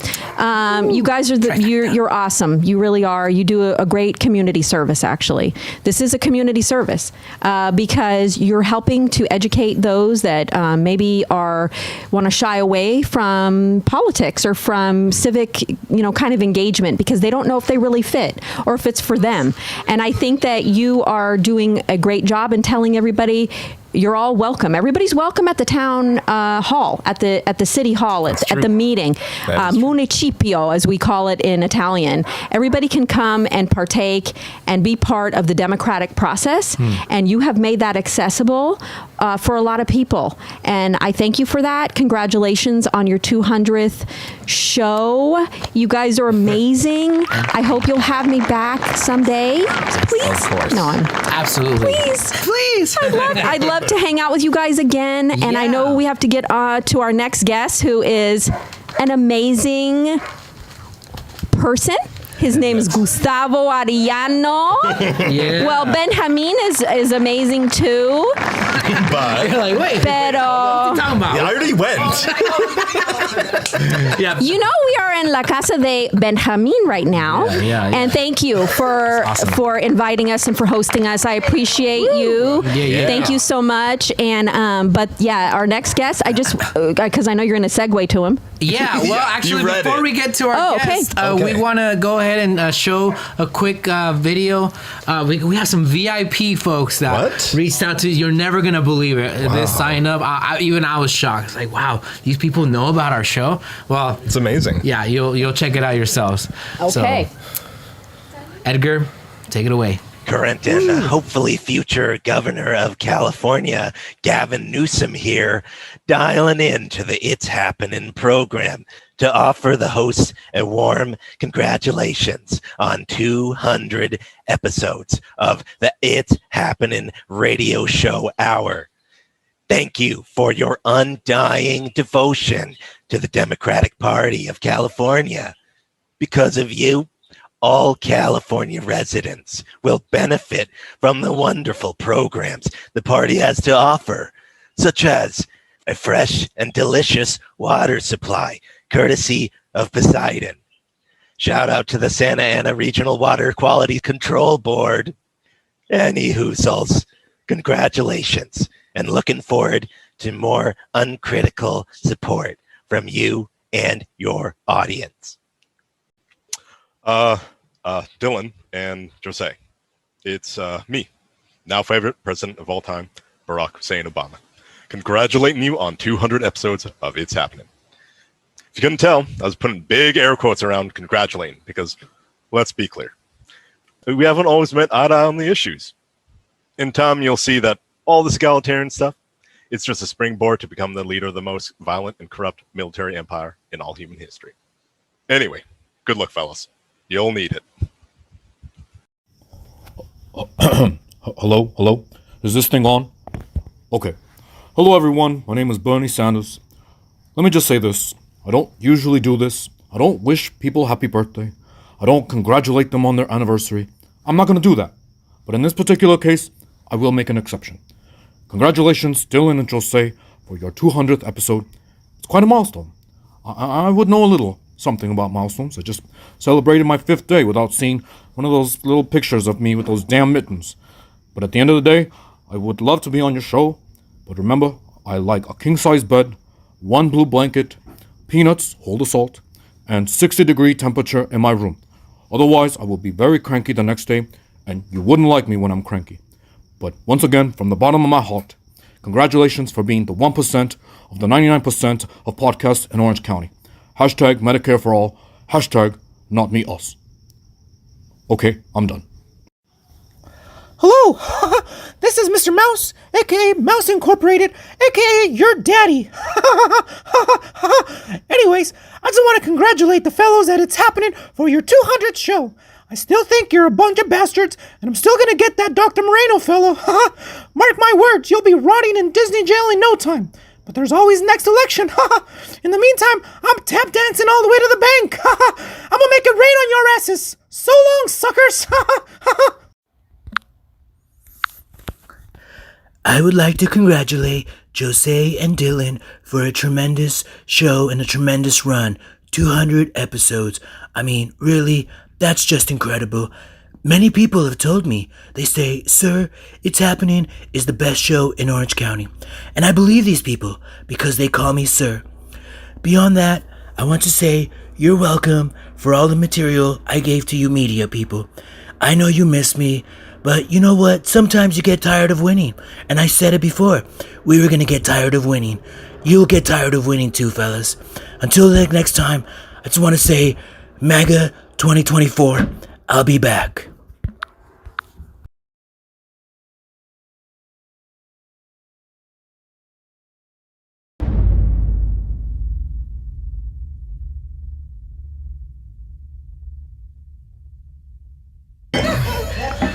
That's amazing. Wow. Didn't know all these hot federal level political officials. Bernie, Mickey, me muero. That was inspirational. Man. Yeah. Yeah. Gavin, Obama. The Gavster Yeah. dialed in. Yeah. No, it was just that was really weird. Yeah, they said a bunch of weird stuff that I don't know.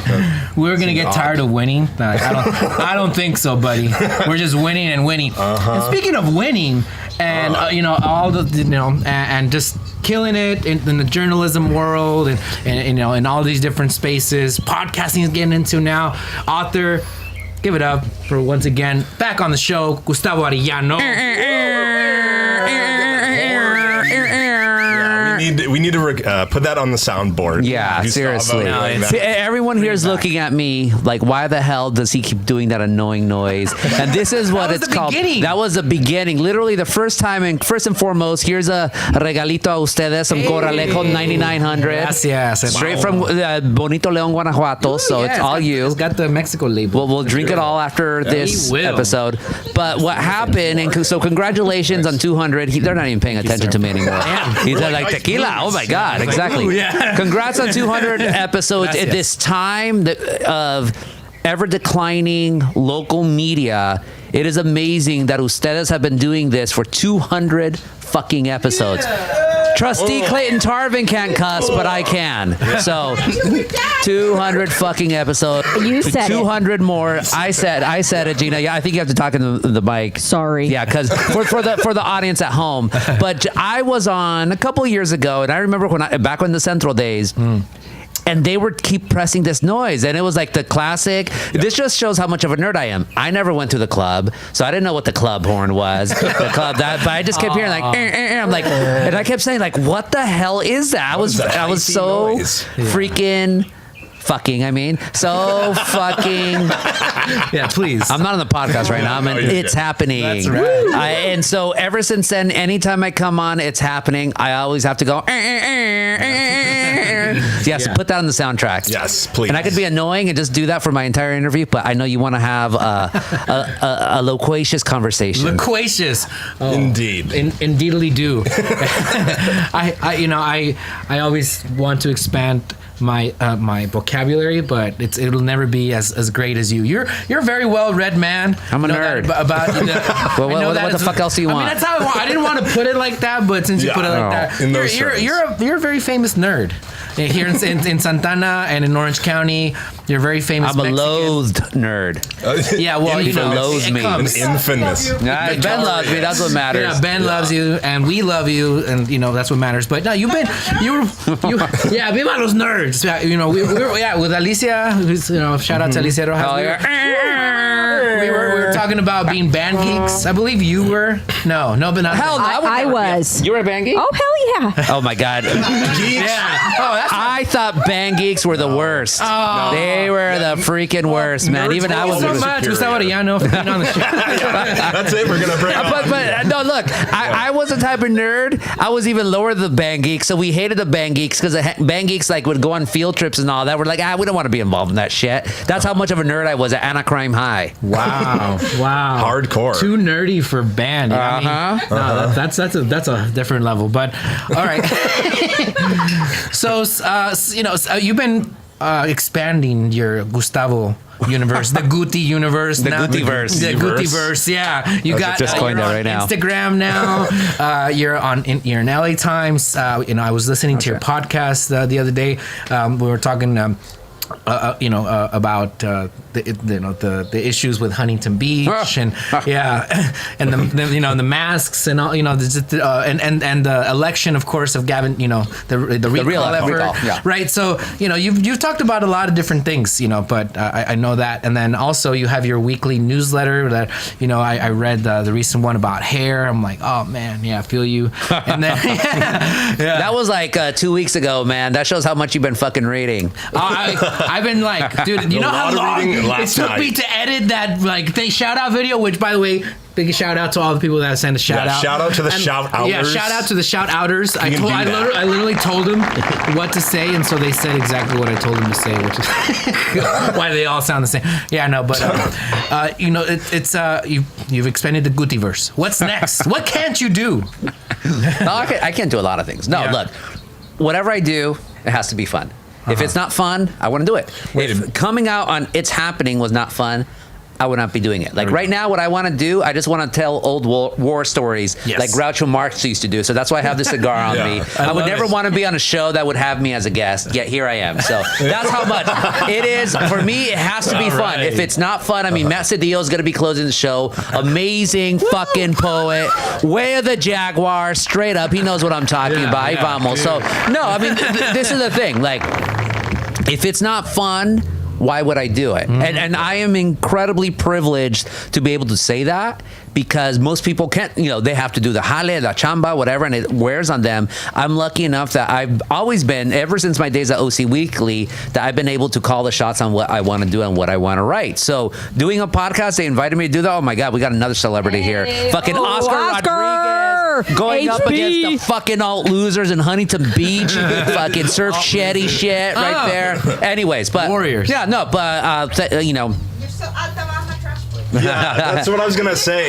That can't be totally true, because you must enjoy. If it's true, you enjoy taking out the garbage. Hey, it's for my wife, and I love my wife, so of course I'm gonna do whatever she asks me to do. You make it fun. It's not that I make it fun. Although that said, I used to be a janitor back in the days, so I know that shit. You got the skills. I literally know that shit. Sadly, well, you have to clean it. Yeah, I picked up the fucking shit from the bathrooms. Yeah, I feel you there too. I used to clean office spaces when I was a kid with my parents. Shit is real. Immigrants struggle. Yes. Got to do a lot of things. But that's one thing I noticed about Gustavo, is that you don't shy away from the work that needs to be done, and because I'll see you pushing you have a push broom and you're cleaning up, and I'm like, hey, what's up, Gustavo? Got mad humble. Making it happen. You gotta fucking do it. The world-renowned author, and an LA Times journalist, and here you are, I'm like, if Gustavo could do that, I can. Yeah, we're gonna need some help breaking down after. That's why I brought it. Fucking box cutters. Break that shit down, man. Yeah. You let me know what wires I need to do. I'll do it. Right, cool. This is what I always tell, especially young writers. And thank you for saying nice things about me, but I will never in a million years believe my hype. And it's not like false humility. Look, I know the accomplishments that I've done. I know the position that I have. I know what I've done in terms of legacy. I stand by that. But that's it. Am I going to all of a sudden think oh my God, I'm this amazing person, whatever? No. Yes, you are. Well, I'm not. I mean, thank you for saying that, Gina. But at the end, I'm still the child of Mexican immigrants, one who came to this country in the trunk of a Chevy in 1969, fucking de Zacatecas, who worked their ass off their entire life. Shout out to Benjamin from Zacatecas. The Zacatecan Occupational Government, ZOG. That's a real ZOG right there. Only Lalo Alcaraz knows that one. But I will never in a million years think, I'm to this or I'm to that. No. Why would you? That's frankly, when you think you're all that, that's when you start going down. And I want to continue in whatever I'm doing. Yeah. I've been thinking about recently, there's a lot of things that go viral, like Adrian's kickback, but there's a lot of other stupid stuff that go viral, whereas the important stuff doesn't go viral. So then it gets me thinking, just because something is popular doesn't mean it's good for society or, good in general, right? And so, perhaps in a sense, you're like a hidden gem, among of Orange County. But you've been able to profit in his own land. Yeah, you've been on Colbert, right? You've broken out. Is what I'm saying. So you're a humble guy. I appreciate that. But and we're humble too. We're happy when we get 5. The most. I really a lot of times there's 10 people watching us, and I'm just why do we do this? But we get into self-deprecation. But I know that there's. First of all, that people don't watch it live; that they watch it the next day. Absolutely. As you cradle yourself in the fetal position, pray for Mojo. They watch. Yeah, there's people that it's Yenny's just keeps opening a new tab, open a new tab. You really love me, all that. But no, I think part of this stuff is being able to deal with either not enough support for people that you would like to, or I don't know. You have to be at it for a long time. So you've been at journalism for a cool minute, right? I'm an old man. I was born old. I'm 89 years old now. I've been doing. You were saying that. I'm Groucho Marx. Literally, not even an old soul. That's just how I was. I always have that perspective. When your life goal is to be a mix of Groucho Marx and Dr. Gene Scott, you grew up old. And you kids are too young. Alicia knows who Dr. Gene Scott. Gina remembers Dr. Gene Scott. You kids are too young to know who Dr. Gene Scott is, but that is. With our grace. Yeah. Anyways, so no, like you can't do it for the publicity. You can't do it for the popularity. You do it because it's right. And obviously both of you think It's Happening is right. So continue doing it until both of you split up or something. Oh no. It could happen. We're gonna be. Hey! You know what? Hey, no, look. Wait. If Ramon Ayala and Cornelio Reina could break up, you guys could break up too. You're supposed to do the pinky. Come on. Oh, oops. Pinky. So just look at that way. If Ramon Ayala and Cornelio Reina can break up, then you guys can break up too. Oh man. Try not to though. Yeah. Try. We're gonna try. I think the secret to success is that we don't really speak to each other or outside of the show. Outside you know who used to do that? Distance makes the heart grow fonder. True story. You know who used to do that? Sam and Dave, the great soul act, Sam and Dave, because there was some incident between them personal where they despised each other, but they knew what brought in the money. So they do their stage shows, and outside of that, they despise each other. Yeah. It's funny you say that. Moving on. Yeah. No, I think a similar situation was with Siskel and Ebert. But no, we're going to be like those two old people like in the Muppets that are just going to be at the balcony. Complaining. It is my favorite thing to do, after all. Complain. You haven't been funny in years. Yeah, pretty much. That's where we're at. No, but it's... I have a list of things I want to talk to you. So, pandejos, you coined this term. Who are they? What did they do? I did not coin the term pandejos. Okay. You made it. You popularized it. But I popularized it. Same thing with wocoso. I did not popularize wocoso. I did not invent the term wocoso, but I popularized it. A pandejo is it's easy. It's a portmanteau, which is a combination of words. It is pandemic, pan for pandemic, and dejo for pendejo. And a pandejo is basically these people who do not believe coronavirus is real, and specifically is done for raza, for Mexicans. And look, Mayor Sarmiento is very kind. You also about these inequities, and there's Latinos who just can't get it, and a lot of that's true, but let's fucking admit it. There's also a bunch of stupid ass Mexicans who do not want to take the fucking virus for their machismo. It's all stupidity. Toxic masculinity, machismo, all that. And there's different levels of society. So like the Latino health access people, Mayor Sarmiento, you have to be kind about it. On a personal level, you talk to these people with love, but when you're a columnist like myself, you call them what they are: pandejos. That's right. It wasn't just HB and white people and conservatives. No. It was, like I heard these parties and, first of all, I was like, why didn't they invite me? Like, I'm right here. Like, hook a brother up. No, but on the real, I was just like, this is not safe. They're not wearing masks. They're still, doing stuff. Every fucking Saturday night, I'd step out my house. This is my opening for the Atlantic. There's a sign in front of my fucking house that says, buy Latino Health Access and the city, in English and Spanish, protege Santana, protect yourself, wear a mask 6 feet apart, and all that. Fucking lonchera down the street, everyone's packed in. Over there, the fucking Pentecostal church right there, right next to Don Benjamin, they're fucking blasting their music on a Saturday night. You have the fucking jumpers on the fucking there, but all that shit. It is all, they're about to start. Exactly. We got with their ska-like music. I get back here. I miss the music. I miss concerts so much that I started all of that. Meanwhile, people are fucking dying like crazy, and Santana got so impacted. So that's what pissed me off the most. And this is a tragedy. Gina can't. Maybe she will say, but Huntington Beach, this place that love to be like, we don't believe coronavirus is real.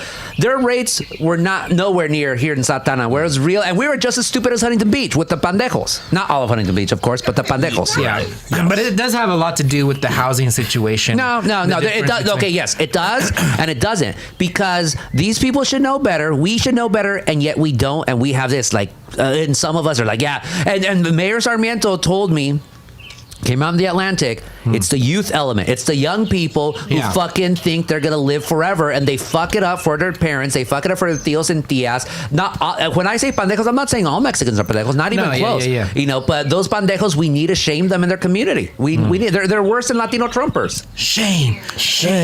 You know, like I drove Uber like one time, like, you know, when before the, you know, the vaccines and stuff, and I, you know, put on my mask and stuff, and people were like not really trying to wear masks, or like were wearing it like below their nose.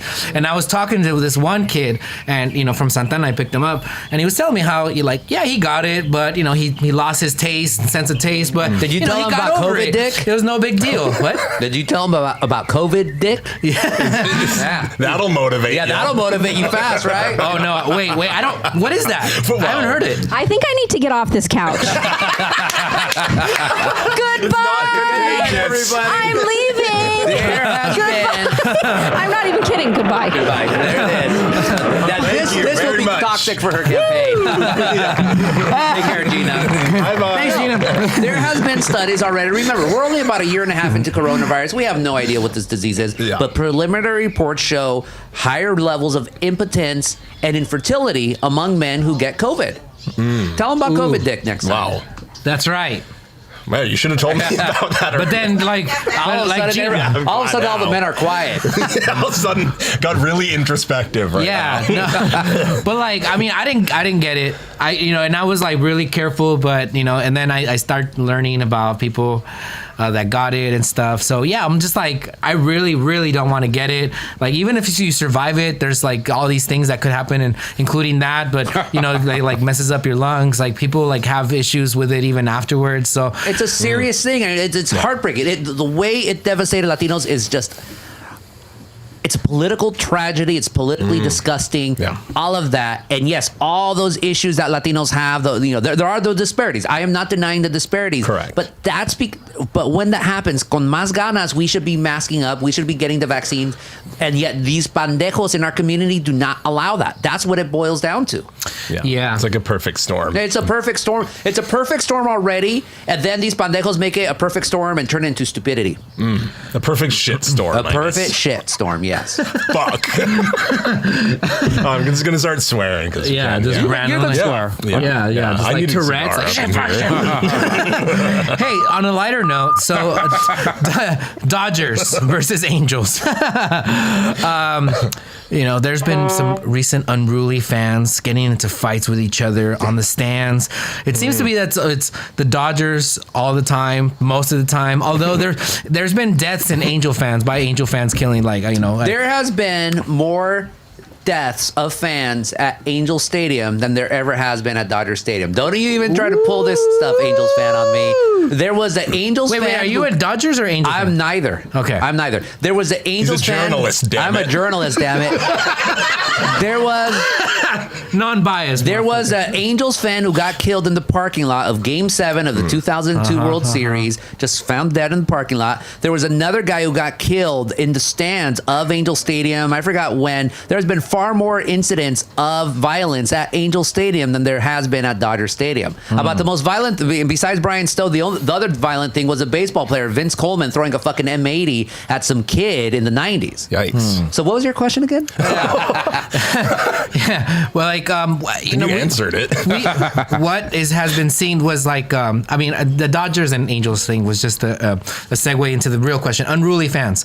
So we've been seeing recently how they poured a whole popcorn, like a box of popcorn on Russell Westbrook, and he was ready to like go punch him. And like people like Meta World Peace, formerly known as Ron Artest, were like, you gotta like control these people, because I punched this dude that went in there, right? Like the Malice at the Palace and all these things. Do you really think that and the NBA has seen an uptick of unruly fans since the pandemic, like things opened up? Do you think that like you see that just in general, like from kickback at Adrian's to at sports events, people are just have like a lot of angst and are ready to just like unleash on people. I also think it's just people like using the excuse of the pandemic to just go crazy. I mean, you had that stupid woman who bloodied the poor airplane attendant, the hostess there, during a flight, just like gave her a bloody eye just because the worker, the airline worker asked her to put her mask over her nose because the woman had it just like that. She's like, "Nah, I'm not gonna do it." And so started beating on her. So people are using that excuse to do that. But I mean, they need.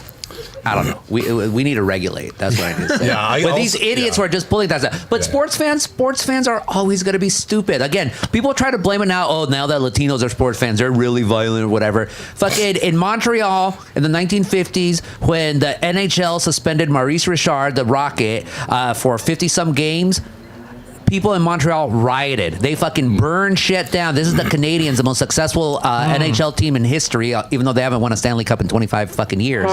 The craziest thing I ever saw sports fans do, it was in the Meadowlands back in the day. And I don't know if it was Giants fans or Jets fans.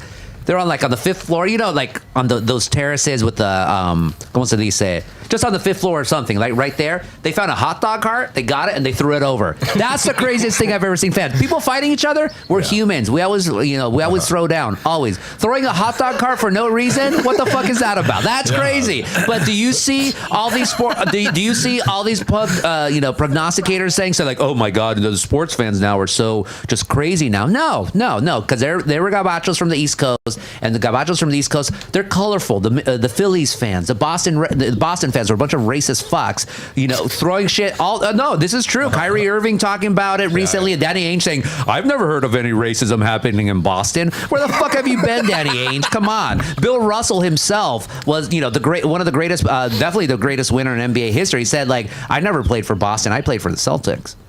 Ooh. Ahí está. Boom. You bring a nerd on, man, he starts throwing down all this shit. Sorry. I'm like that woman in the picture and just like putting all the things in the piecing it together. Yeah. It's like that GIF going, for Charlie, and It's Always Sunny in Philadelphia with his chart. Yeah. So let's talk about politics a little bit. As Gina mentioned, all the issues with Tito Ortiz going into, he got voted. He got the most votes out of everybody. Democracy, baby. Woo. That's why Socrates was so against it. He was like, democracy, that shit will kick in the butt. It was Plato who was against democracy. Plato wanted the philosopher king. Yeah, wow. no. Well, we're going to get into the classics after this, but thank you. Yeah, thanks. You kind of spoiled that. But, we're going to have to cut all the Aristotle shit later. He's the most. Is he the most popular Mexican in local politics right now? No, or infamous. Lou Correa? Yeah. Lou Correa. I know you don't like Lou, but Lou Correa is more popular than Tito. I mean, Tito's in Huntington Beach won because Huntington Beach still has too many fascists. Lou Correa won with actual real voters. Mm-hmm. Yeah, well, I guess, perhaps like the difference between like voters that voted for you versus like, times that you're in the news cycle for other, like Lou's been pretty like quiet, although, he threw down with those pendejos. That was what I was going to say. Like, except for that one time when, like, he got pictured in it, right? Like when the whole January 6th riots were happening. And then when, he got into it with people at the airport, right? Like, and they got in his face. And then he got COVID afterwards because, of course, these are like, people that don't wear masks, don't give a damn.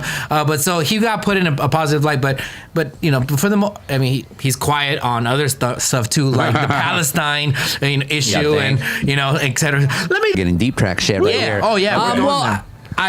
I think Vince's victory was so historic. For Santana, I love the jokes about Don Papi Pulido. That was hilarious. The problem with politics is that historically, politics always corrupts you. It always corrupts you. It weighs you down. We're now in a new era, though. I mean, the fact that Katie Porter, Agabacha, yes, but Katie Porter can bring those progressive politics from fucking Irvine, that's incredible. After a lifetime of fucking Loretta Sanchez with her blue dog Democrat shit. Boo, boo. And then Lou kind of still in that same vein, a centrist Democrat. But who knows? Maybe in this generation, we'll have a progressive Latino or Latina be a congressperson in Orange County. I mean, you see it in Los Angeles. You see a lot of these people, not maybe as progressive as some would like to, but you take your Hilda Solis versus your Lou Correa. It's like night and day. So it's all about a progression in Orange County. Can anybody take out Lou Correa? He's trying to say if Jose Moreno can take out. No, he won't. He won't. I didn't say that. Yeah. We know what's going on here.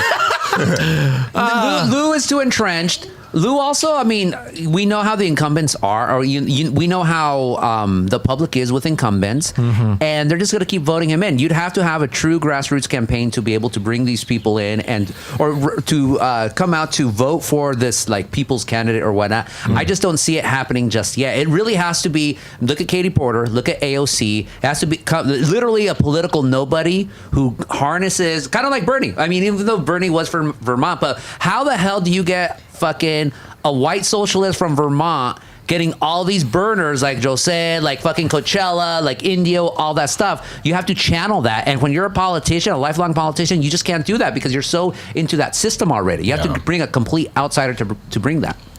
Seems like the case. Yeah, I mean, that's why I'm voting for Caitlyn Jenner, because she's an outsider. Really?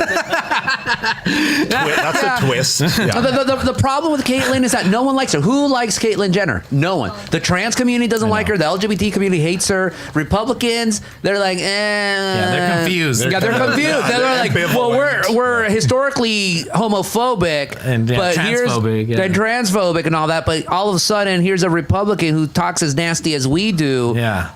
I don't know about that. Mixed feelings. Mixed feelings about Confused that. emotions. Yeah, literally the only person who could take out Gavin would be Tom Hanks, which isn't happening.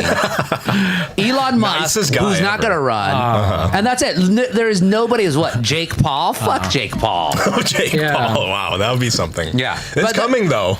That's a near future. Maybe. Maybe we don't have Gary Coleman anymore. I think he'd stand a strong chance anymore. Yeah. Rest in peace, Gary Coleman. Damn. Yeah, it was wild. Yeah, no, like it's like Schwarzenegger. He was popular. He was liked. Before like he had the thing. Schwarzenegger.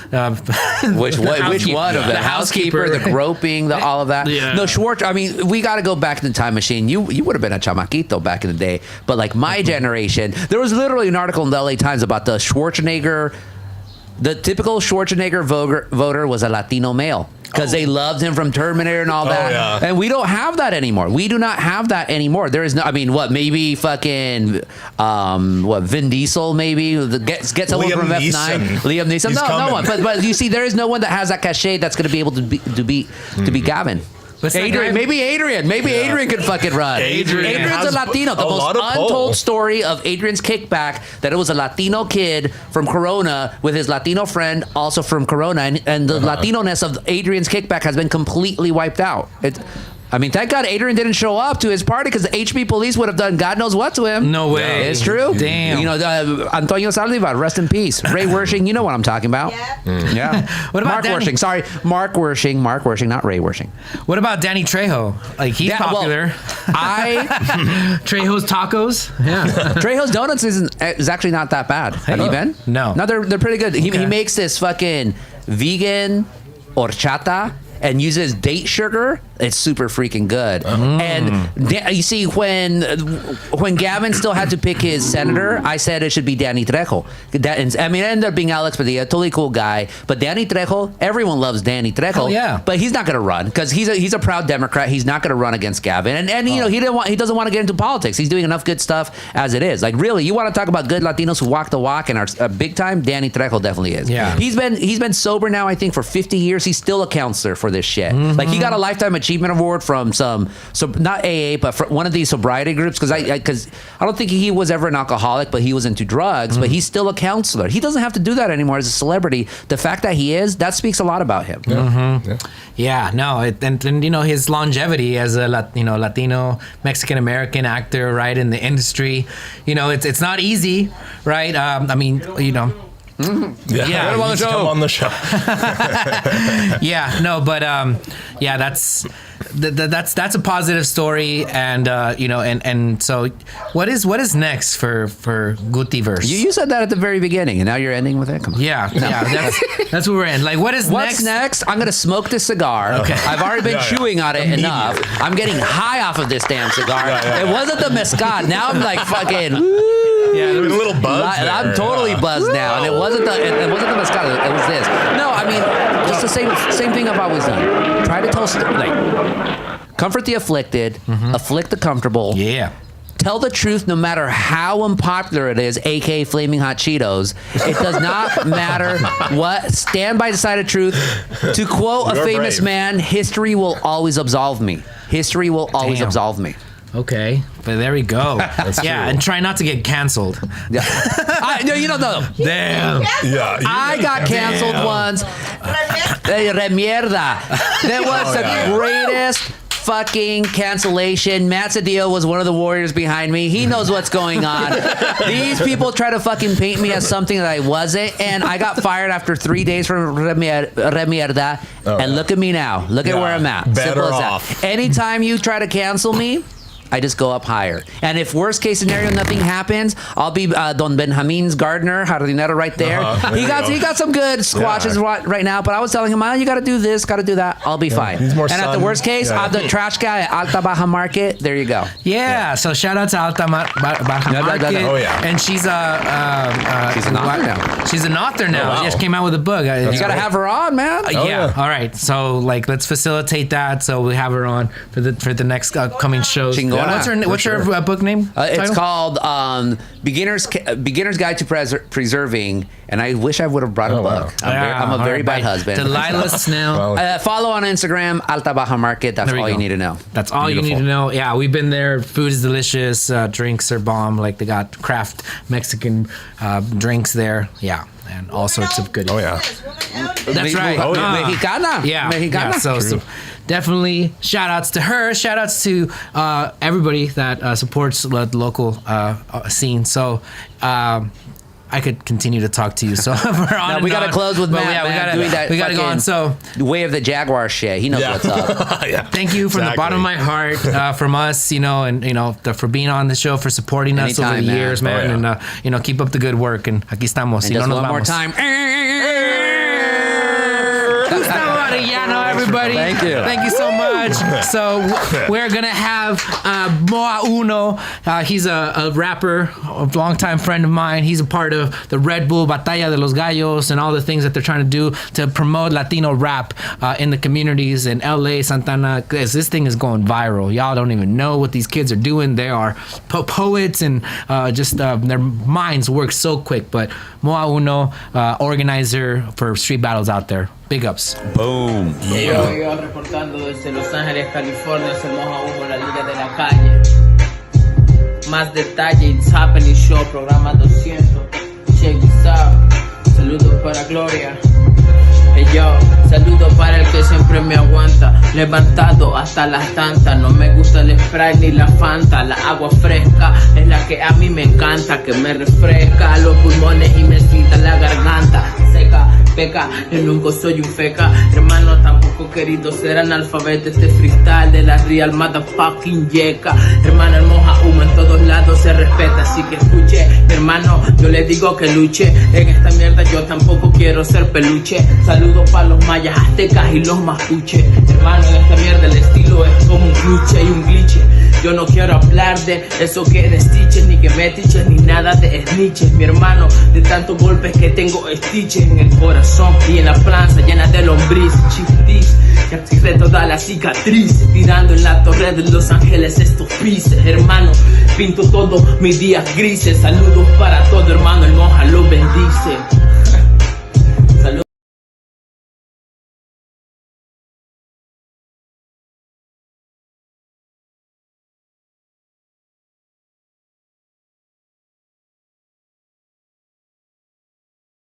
Puff.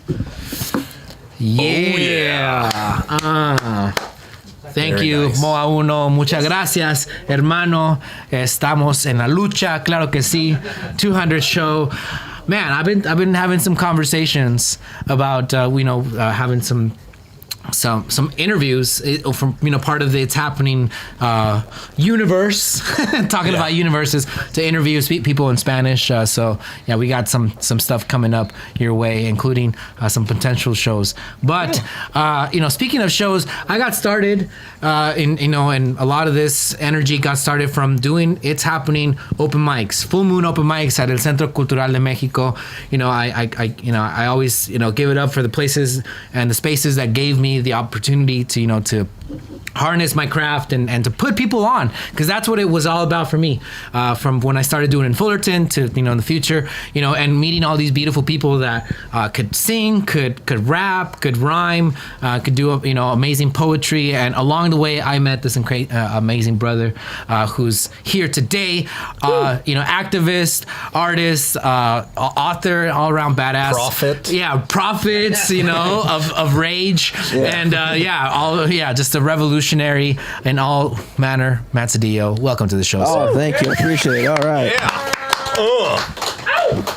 Yeah. So you're supposed to that's when say something to me, man. We're just doing affirmations. Oh yeah. Yes. I am all those things. Actually, it's been like a parade of humility. So I feel kind of like I haven't been humble in so many years. I mean, I haven't been professionally humble in a long time. I mean, you want to be braggadocious. No, generally, I can be generally humble, but professionally humble, to come on and be like, it's all about the time you came on, it's like kind of a struggle for me. I'm trying to remember how to do it. Last time you came on, you said I compete with the unborn. I compete with the unborn. Dead. I compete with the living, the dead, and the unborn. Yeah, that's right. Yeah. So watch out. Watch out. Yeah. No, Matt Seditious here in the flesh. The seditious one. Yeah. So I think I'm your most freaking guest, right?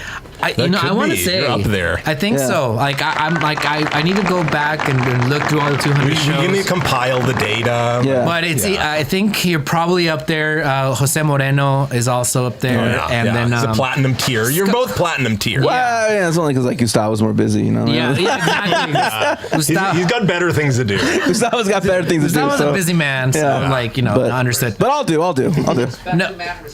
Yeah, puro respeto. No, and just you've been on the forefront and busy with just writing the different poetry books and starting different media adventures, and then I think the last time you were on, you were in the middle of what was a 200+ run. Yeah, so doing your podcast. No, I do want to congratulate you for your 200th episode. I do also want to remind you that I did do over 200 interviews in less than a month. So.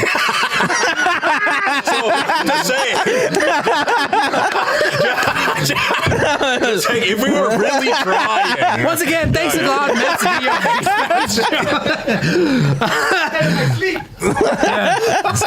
This is my day for roses. Congratulations.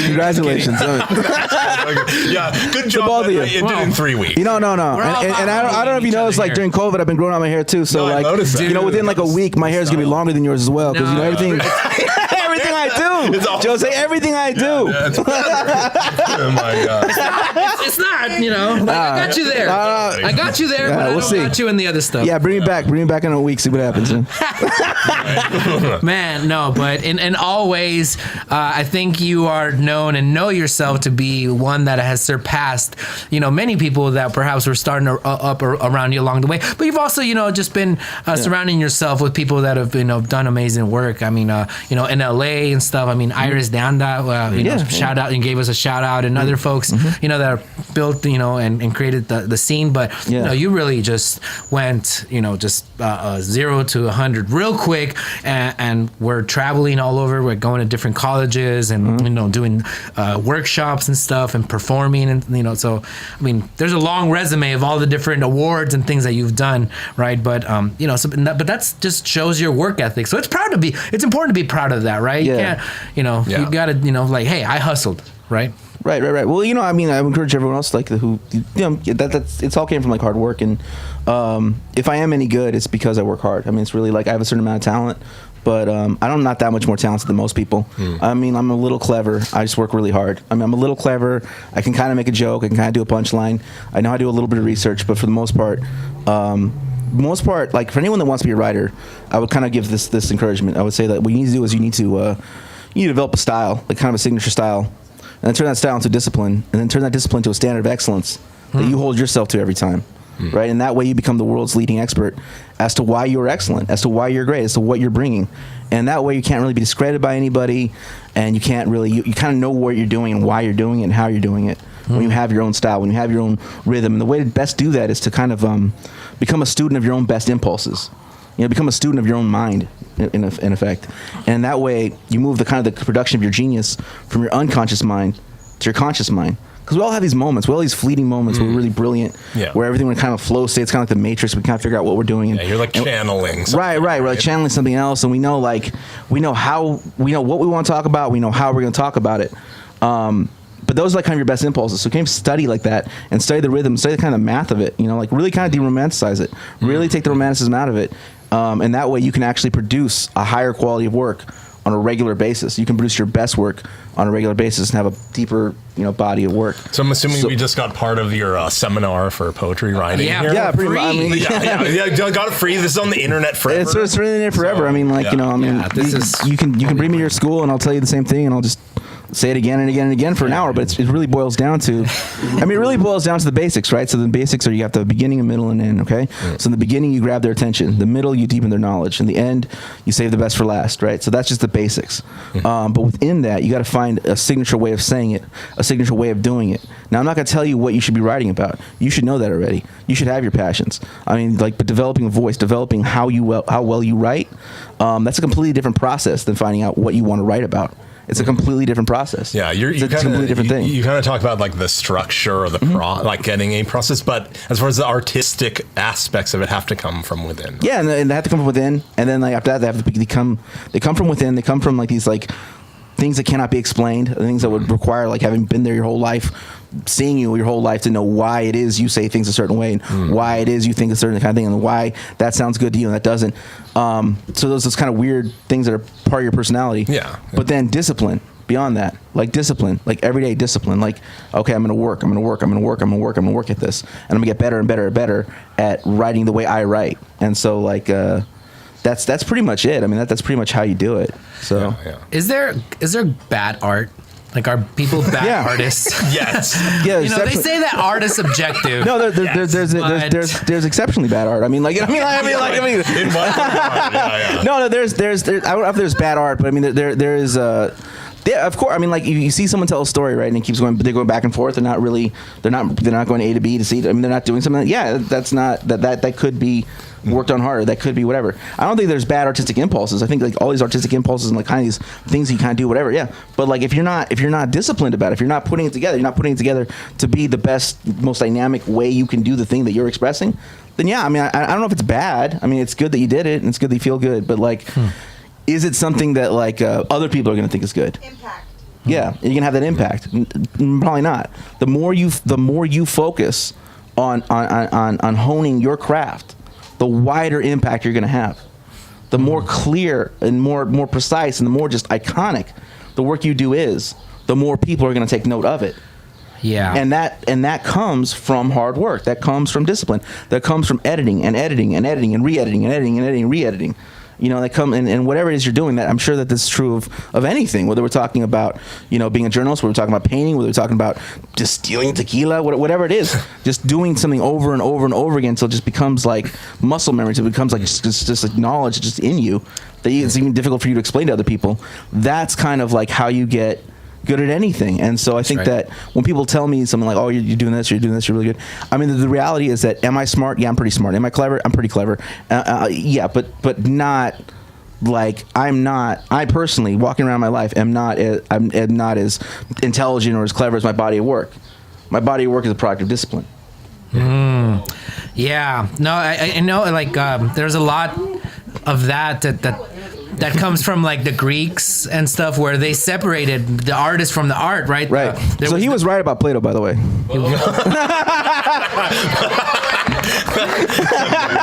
We're gonna Google that. I'm gonna ask Google right now. And and because I get all my information from YouTube, and so YouTube on the School of Life, which has 9.4 million views, going back to like viewing is truth or good. Why Socrates hated democracy. Boom! Oh, Jose's right. The internet said so. The internet says so. But he didn't write anything. But like no, he didn't write anything though. So like everything we know from that comes from Plato. But that's my point. All right, go on. Plato is Socrates. All right, we'll debate this right now, Gustavo. You wait your turn. Yeah, I will show you my evidence. But the separation between the muse and the and the artists. I think some woman wrote a book and talked about that, how like, you know, like I go to work every day and the muse visits me every now and then when she decides that she wants to, but I gotta put in the work. So you know, the separation, whereas I think sometimes the artist and the art become one and the same, and then that creates a lot of mental problems for that person. So like, have you felt that, or like what I think about with your passion, with like your art, is passion. Yeah. So where does that passion come from, and how does it mix into like what makes the art? Well, man, that's just who that's hard for me to explain where the passion comes from. That's just who I am, right?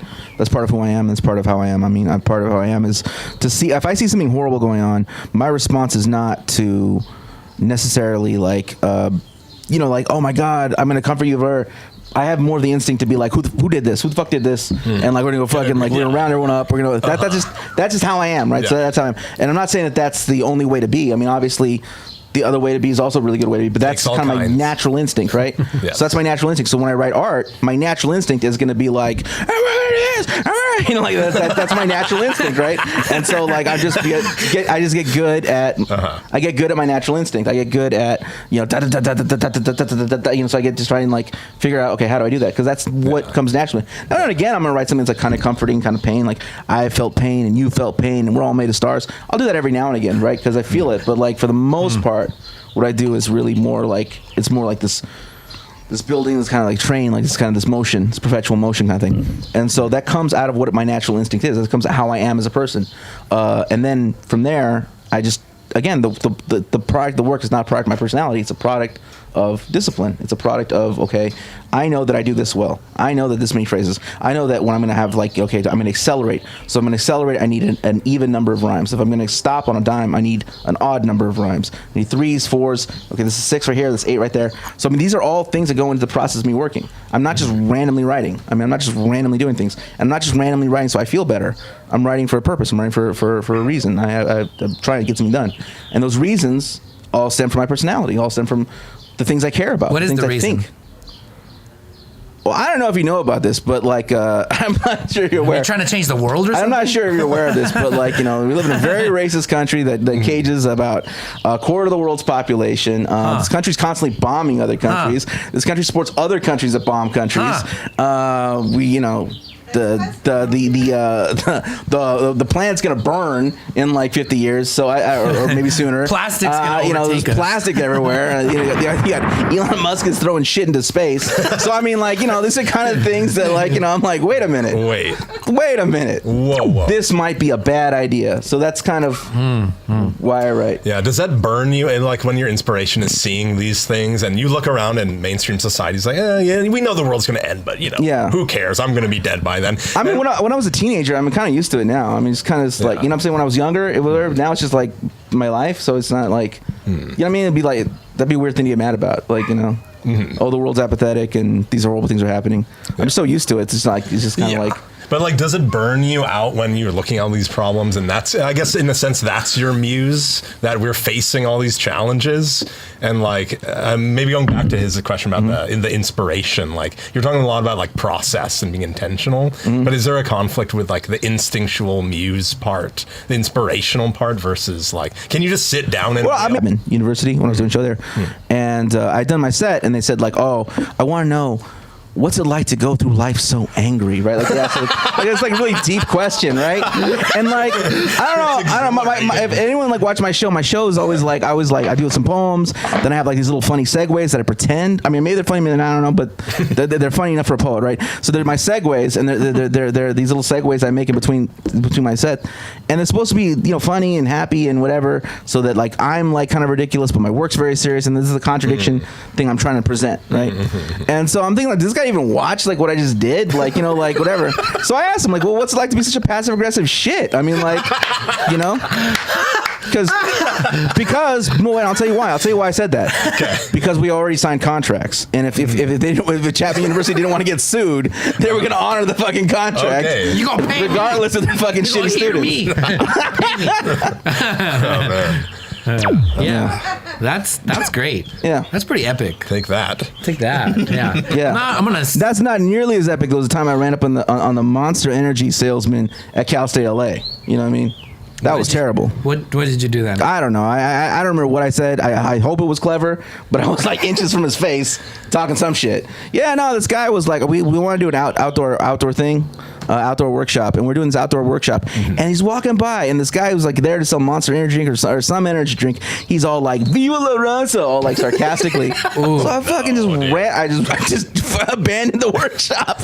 I ran up to her like face to face, like nose to nose, and I'm like, like is that something about some poetry, something about something? But he understood. I'm sure it benefited the that there was a lot of hostility. Well, they had to know that laced with F words. I was I would not lead them astray or let. I would not let our proud people be mocked by Monster Energy, or it might have been Monster. It might have been someone else. So I don't want to get sued. You guys, maybe it was Red Bull. But it was Red Bull. I don't know. It was an energy drink. The energy drink industry was not gonna shit on La Raza. That's right. Put that poison in someone else's veins. All right. Here we go. I said poison to tequila. Yeah, no, it's like you're passionate, like direct poetry might rub people the wrong way as much as inspire people. So, you're gonna get that. But I've always seen you as a guy to ruffle feathers, offline and online.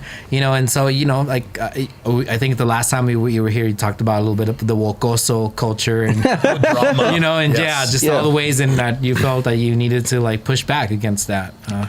Oh yeah, well, this is it's commemoration, right? So all the time's been on. That was a big struggle back in those days. The kind of Metro was kind of under attack, and there was all these kind of different kinds of ways in which it was under attack. And people were saying really unprincipled things, like kind of out of nowhere. Like it was really like it was like they would take a generalization that like in the past there's been machismo, like and therefore it was like go off and like just off into outer space. And so it ended up challenging a lot of that. And what ended up happening is like a lot of people were like, oh, Matt Sedillo's canceled and this and that. But so I ended up getting canceled like 4 times, I think. And much like Gustavo, I just re-upped every time. So became more powerful. If you strike me down now, become more powerful than you can even. You went imagine. Super Saiyan. Yeah, kind of like that, like that. But There, man. You're going even beyond for sure. So that was cool getting canceled. Are we in a better place? Are you as a society, do you feel that we're and as an activist scene, as political? Well, I don't think a lot of that stuff is as potent as once was. I mean, they were really able to do some things at times. I mean, Gustavo's a good example. I mean, they were actually able to like get people to reconsider giving them a job. I mean, or getting fired. I mean, that was really powerful. I mean, that showed ability to mobilize. Of course, Gustavo, he landed at LA Times. So, I mean, it's like he's fine. But the fact that could be done, it showed a lot of power. If something like that happened today, like no one would care. Like no one would care. You know what I'm saying? Like so, like that. So a lot of that's kind of changed. So I think that's really good. And a lot of it just came from fighting back. People say one thing, and like you think you're going to say something. I mean, you think I'm going to defend myself. I'm not going to defend myself. I'm going to say things about you. I mean, I'm just like, you start saying things about me. I don't defend myself. If I'm wrong, I'll just be like, oh shit, I'm wrong. Yeah. But like, but if you're saying things, I mean, it's out of nowhere, then I'm just gonna start talking about you. Yeah, that's brilliant because you want to take yourself down too. I'll take you down with me. Yeah, and we'll both be there. And guess what? Like, I could stay there because I don't care because people have been attacking me for like years. I mean, like, I've been under attack for like forever because I'm going around. I'm like, I'm Chicano, I'm a communist. I've been attacked forever. Yeah. Like, I'm used to it. You're not. Like, you have no. Have you been following at all the Kwame Brown situation? That's just hilarious. I love it. No, I really I've been following a little bit. Yeah. But that's like, that's what it reminds me of, right? You know what? Well, here's what I want though. Here's what I want though. From Kwame Brown, I want Robert Ory to watch this. I want Robert Ory to watch what's going on with Kwame Brown because for too long, Robert Ory has been like, "Oh, you're not the GOAT if you have too many championships. Look at Robert Ory. He's got 7. He sucks. Blah blah blah." So Robert Ory should like come out and like start attacking everyone who like talks about him, and then that'll go on for a while. So.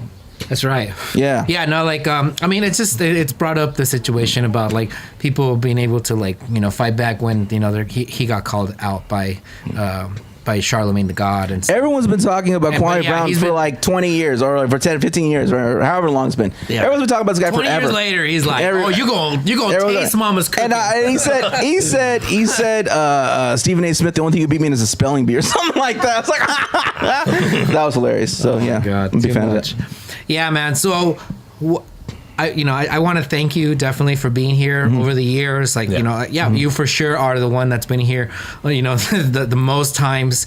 And, you always bring an interesting perspective. We've always talked about different issues and stuff. But what we've also appreciated from you is your poetry. So would you care to partake in some poetry right now? And Sure. bless the audience with some here for tonight. All right, well, I guess I'll just do just one? Just the one? Two. All right, cool. Sure, two. All right, so this one's from my new book, or my book that's out right now, called "Mowing Leaves of Grass." So got that. This poem's out in that one, then I'll do another one from the upcoming one. There we go. All right. So some are born in summer homes and palatial groves, where pain was only to unfold from the page of secret gardens where Redfern grows, but not I. So I come from the stock starry-eyed astronauts, greet the night sky with big dreams and wide eyes, always running down the devil's highway through occupied America, on the way back to house on Mango Street, and all the books he wants to read. Raised on handball off the back wall of a panaderia born east the river, post Mendez versus Westminster, one generation with red lines, and diplomas that were signed at those dreams in that skin need not apply. See, I come from struggle. And if my story offends you, as long as you made the mistake of seeking your reflection in my self-portrait, see this, well, it's going to be about you. Because some are born to the common core, whose reflected faces grace the pages of doctrines discovered and ages to be explored. Where old world hardships crash against new shores, New England, New Hampshire, New Jersey, New York, for others pushed off Turtle Island. Aslan, do not call this brown-skinned immigrant. Child of the sun. Son of the conquest, Mexicano blood, running the veins east side of Los Angeles. Do not tell him a native tongue a song will best be sung. Do not tell me who I am. Because I was rich like you. Miseducated in some of those very same schools off lessons and legends of honest Indians and Christian pilgrims and a nation of immigrants all united in freedom. This until he pulls out my white friend, pointed directly at me and said, Scott, I judge you by the company you keep and you spend your time with this. That's the same old story, 1646. The Adventures of Uncle Sam, the stick-up man, a wetbag. Show me your papers, now give me your labor, the melting pot was never made for the hands to clean it. The American dream has always come at the expense of those who tucked it in. You don't know that because you don't teach it. Could write you a book, but you won't read it, so you know what this is about you. In 1492, and the Treaty of Guadalupe and California missions and Arizona schools, these racists that try to race us, as raise our kids in cities that bear our names. But you can learn some mistakes from Ferdinand to Minuteman, from Arpaio to Alamo, Pope Voodoo, Joaquin the Indian, that lives in me from May 8th to 43, trying to bury us. They didn't know we were seeds, skin and minds, they don't strike the plan de Allah, Rizapata, Joaquin Murrieta, Las Adelitas, Brown Baresi, Zapatista, Rich Nixon, Third Napoleon, from Peckinpah to Houston, from Lone Star Republic to Christopher Columbus, all the way down to Donald fucking Trump. We didn't cross the borders crossed us. Who you calling immigrant? Pilgrim. He's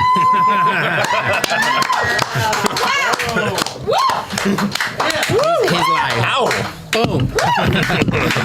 All right, yeah. And this one's from City on the Second Floor, which is coming out later this year. The rich, well, they're not like you and me. They see an opportunity, they grab it.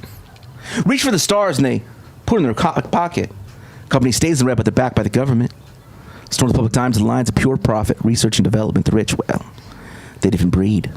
Champagne wishes and caviar dreams, thoroughbred stallions, quarterly mansions on sea, Deepwater Horizon, blood diamonds, golden parachutes, silicon messiahs, feasting on endangered species, served on silver platters, lunar palaces, carved from the tips of icebergs, six-figure charters, vulture capital, $1 million coffee, smoking life like an apple, insured by suicide nets, lifestyles of the criminally negligent, but you haven't lived till you've launched a car into space for no real reason. That's why I call freedom. The rich, well, here's how it is. Dollars and cents, trademark and rent, facts and figures, lines and ledger, derivatives and debt, building the future, increasing productivity, union blessing back to the 100-hour work week, trimming the fat, producing monopolies, real money, shortages and bets. And that, my friend, is how the rich stay rich while the rest make poor decisions. It's pure ecstasy. Living in the lap of luxury, pushing pharmaceuticals, the market will bear your body to its altar, the life or death bargain, the gospel of wealth, because it is what it is, and that's all it's ever been. The less we spend, the more we keep. You see, the rich and the poor, well, they're just like you and me.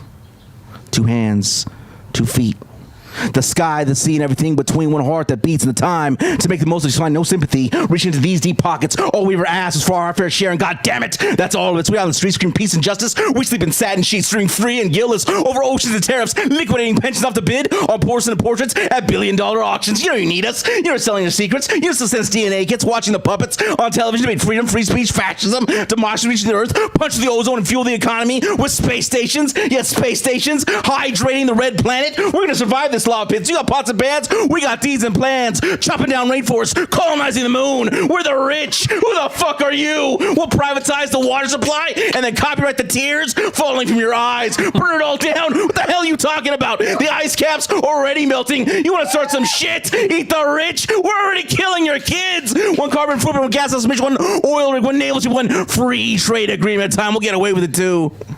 Nothing we say or do is ever held against us. Haven't you been paying attention? We're rich.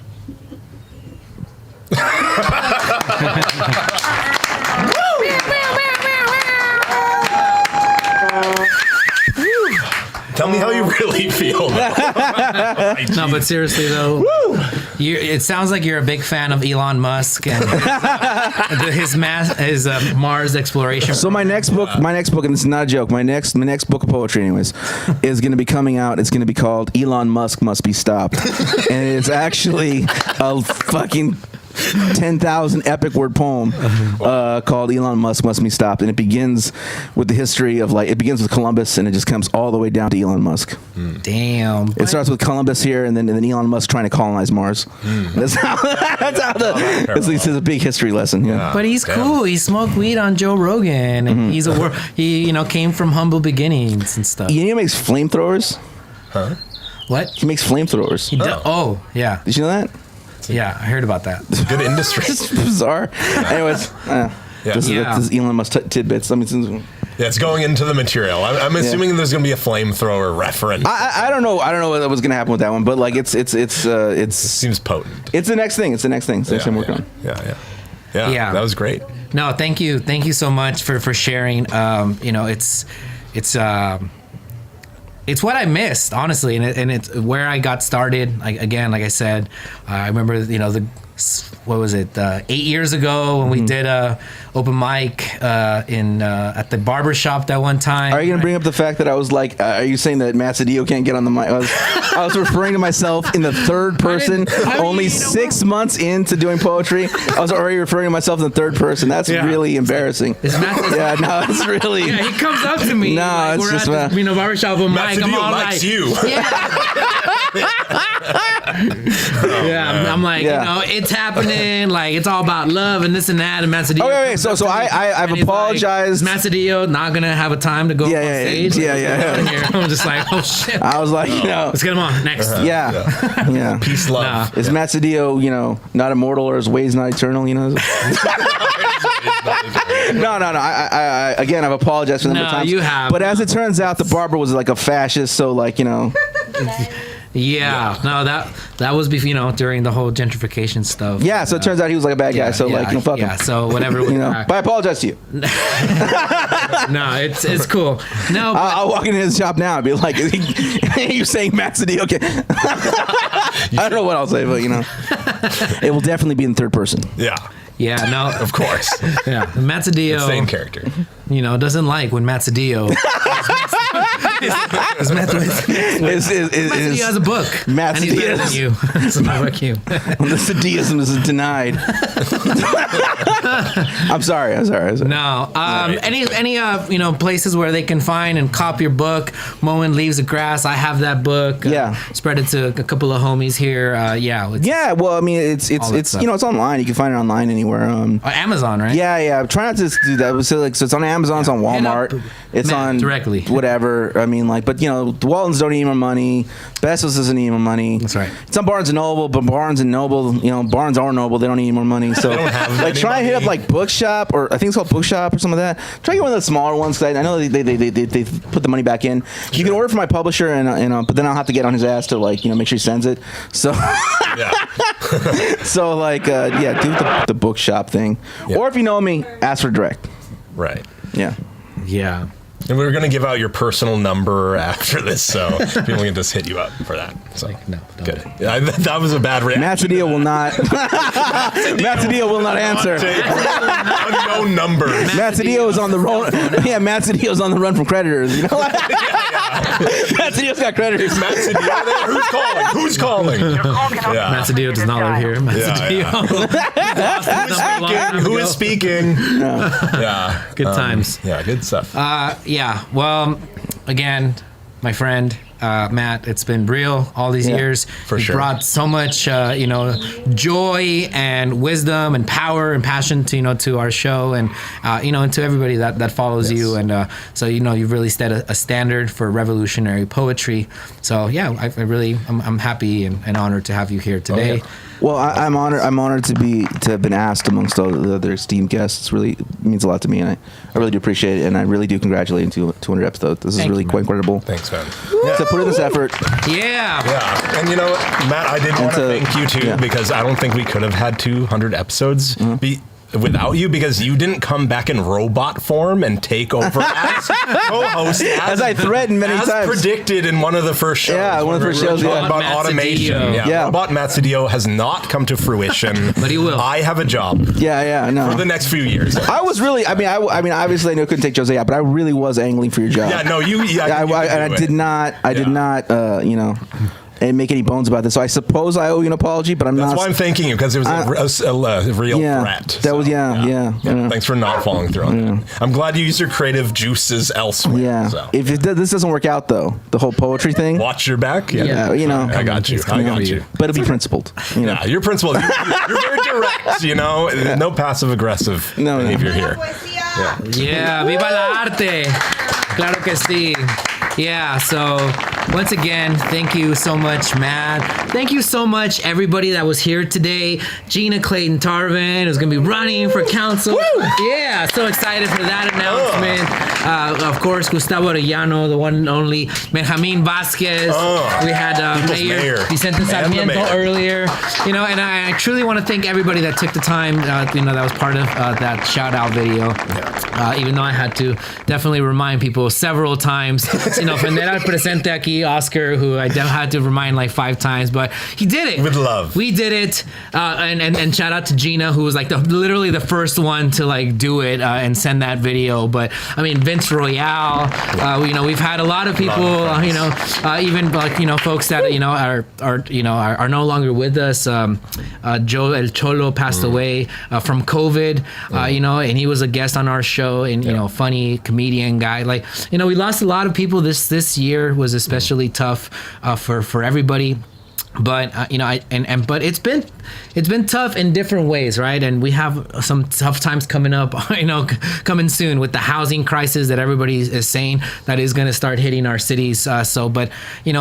I just really feel honored and privileged that to be able to, to have this platform and to be able to share space with Dylan, to talk about the issues that matter and to create a platform, because it's not about us. I mean, it hasn't been about myself. It's been about the guests that we've been able to put on and create a platform for them.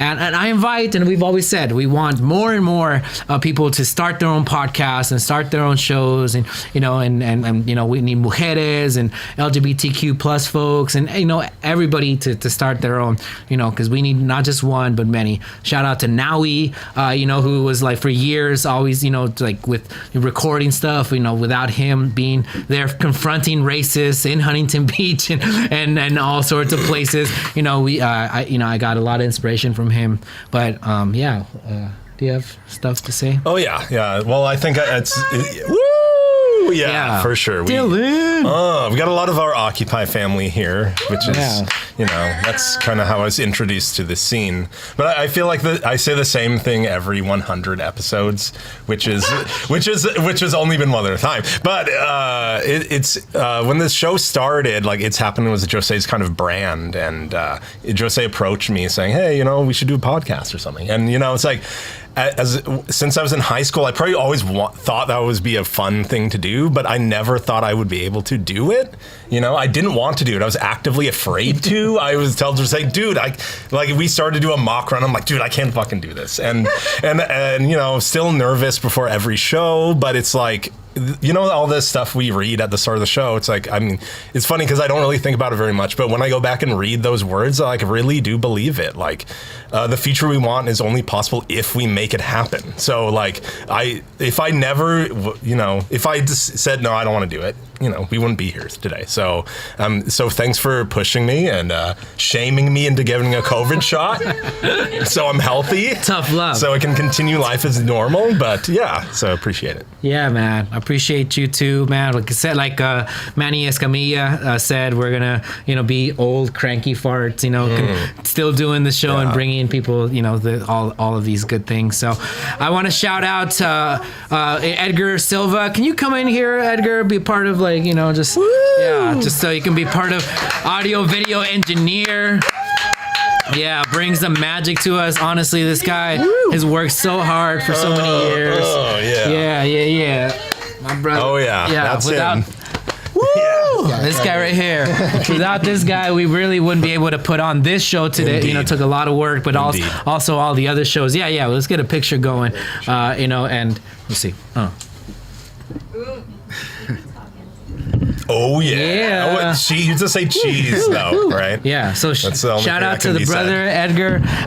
Shout out to Yenny Diaz, my fiance, who's been an interim executive director over many years, but now she's permanent. You know, semi-permanent. Executive director. She got the job. We escalated our professional and personal relationships. So yeah, she's here to stay. Awesome. Yeah. No, I really appreciate her, and yeah, every single person that has been on the show, even if you don't like me anymore or you unfriended me on Facebook, it's okay. I still, you know, appreciate you. You know, and it's but more importantly, all the people that watch us and comment on our page and share us. It's just you know, it means a lot. Like Pat Davis and David Duran and you know, and Vern, Donna, and, you know, just the list goes on. You know, there's just a lot of folks, you know, and of course Ben, you know, #1 fan, you know, everybody that was watched our show over the years. You know, it's been a privilege, and we hope to continue to do this for many more years to go. 100, 200, hopefully, you know, maybe we can get to Matt's level and do 200 shows in 1 month. Probably not, you know. So I was actually going to try and do 24-hour long interviews in one day. Yeah, you're like... I wasn't down, so I just couldn't get the schedule. It's not bad. I would have totally done it. No one was like... No one wanted to come at 3 a.m. Yeah, no one wanted to come at 4 somehow. A.m. But I want to do that because that way my record could never be beaten. It could only be matched. That's mentality I have. Like, I like 12, but like I, you know, so. Can we get a little love? Jeez. Yeah, no. I was totally. You can't have it all. I was giving you love until you said that. No, but seriously, if we go for 10 years, we'll be like, oh, we got our 400th show, and then Matt will be like, I've done 100,000 podcasts. You know, it'll just be over. Yeah. Anyway. Yeah. God bless your soul. Yeah, okay. Well, I'm sorry if I forget your names, everybody that has watched, but yeah. Jenny Lynn, also top fan. Yeah. God bless you. Gabby and Tracy and Carlos and, you know, just, all sorts of amazing people. So, yeah, without further ado, and until next time, maybe next week, maybe not. Probably not. We'll take a week off. Memorial Day. From Dylan Thompson and Jose Gloria and all of us here in It's Happening family, we are signing off. It's happening! Woo! All right. Start.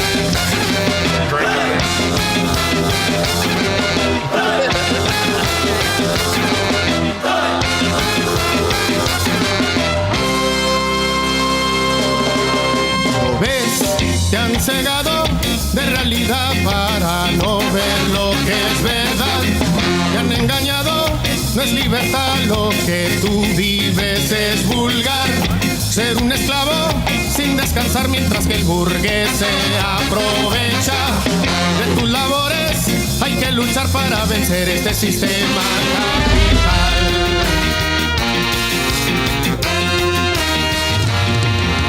Hay que levantar proletarios y la guerra popular.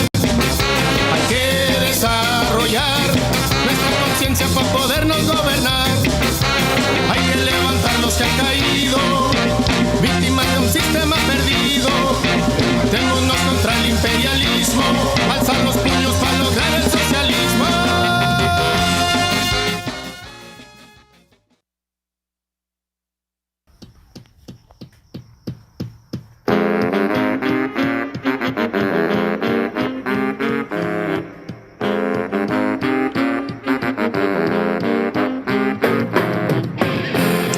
Congratulations to It's Happening. This is Nawi Huitzilopochtli.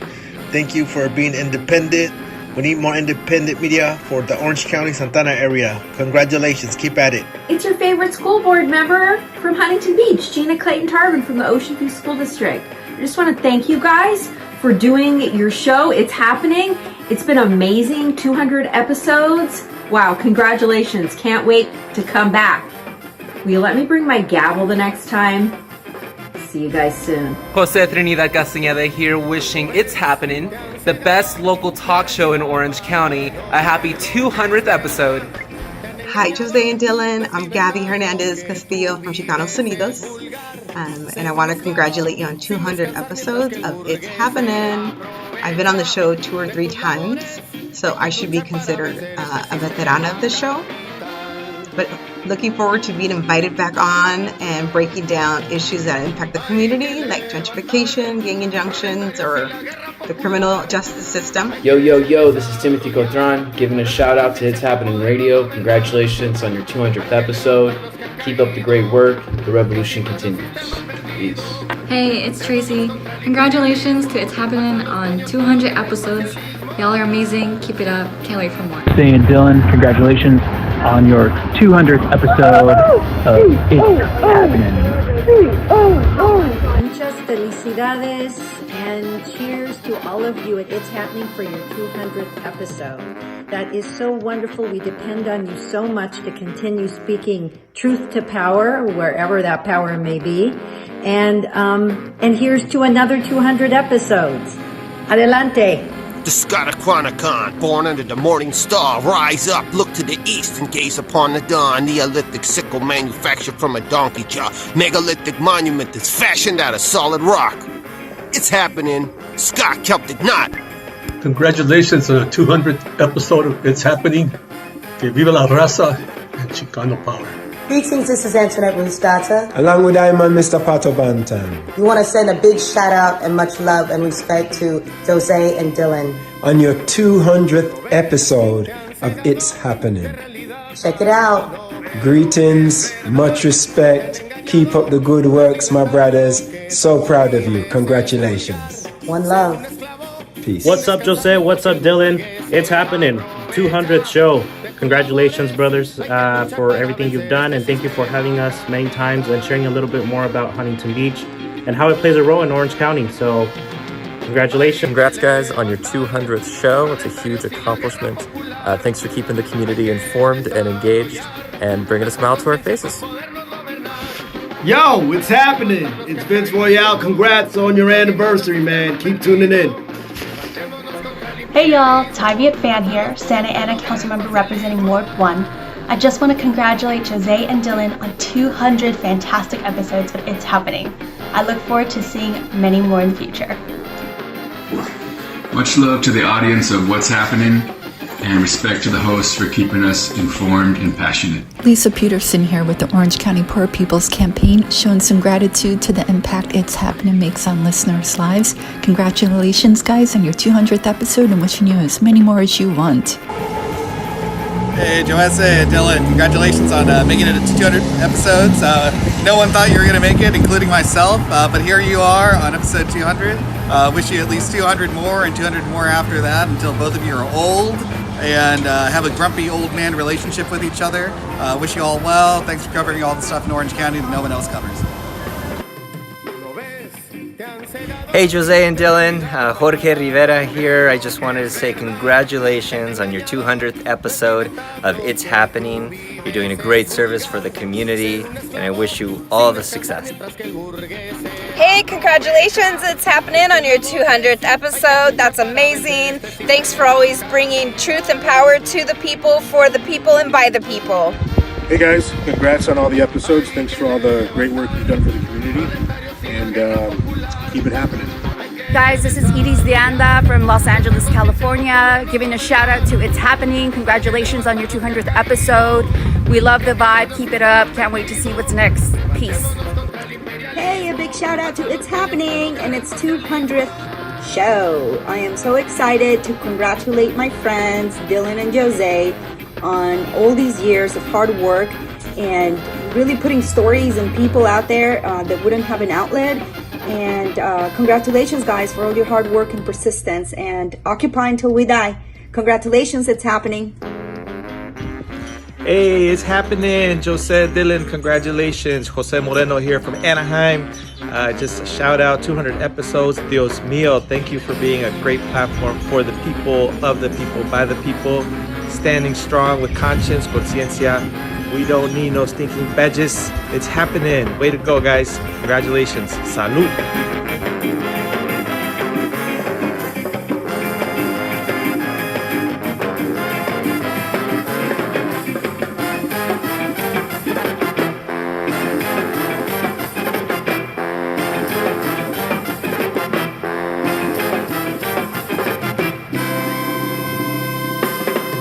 ¿Lo ves? Te han cegado de realidad para no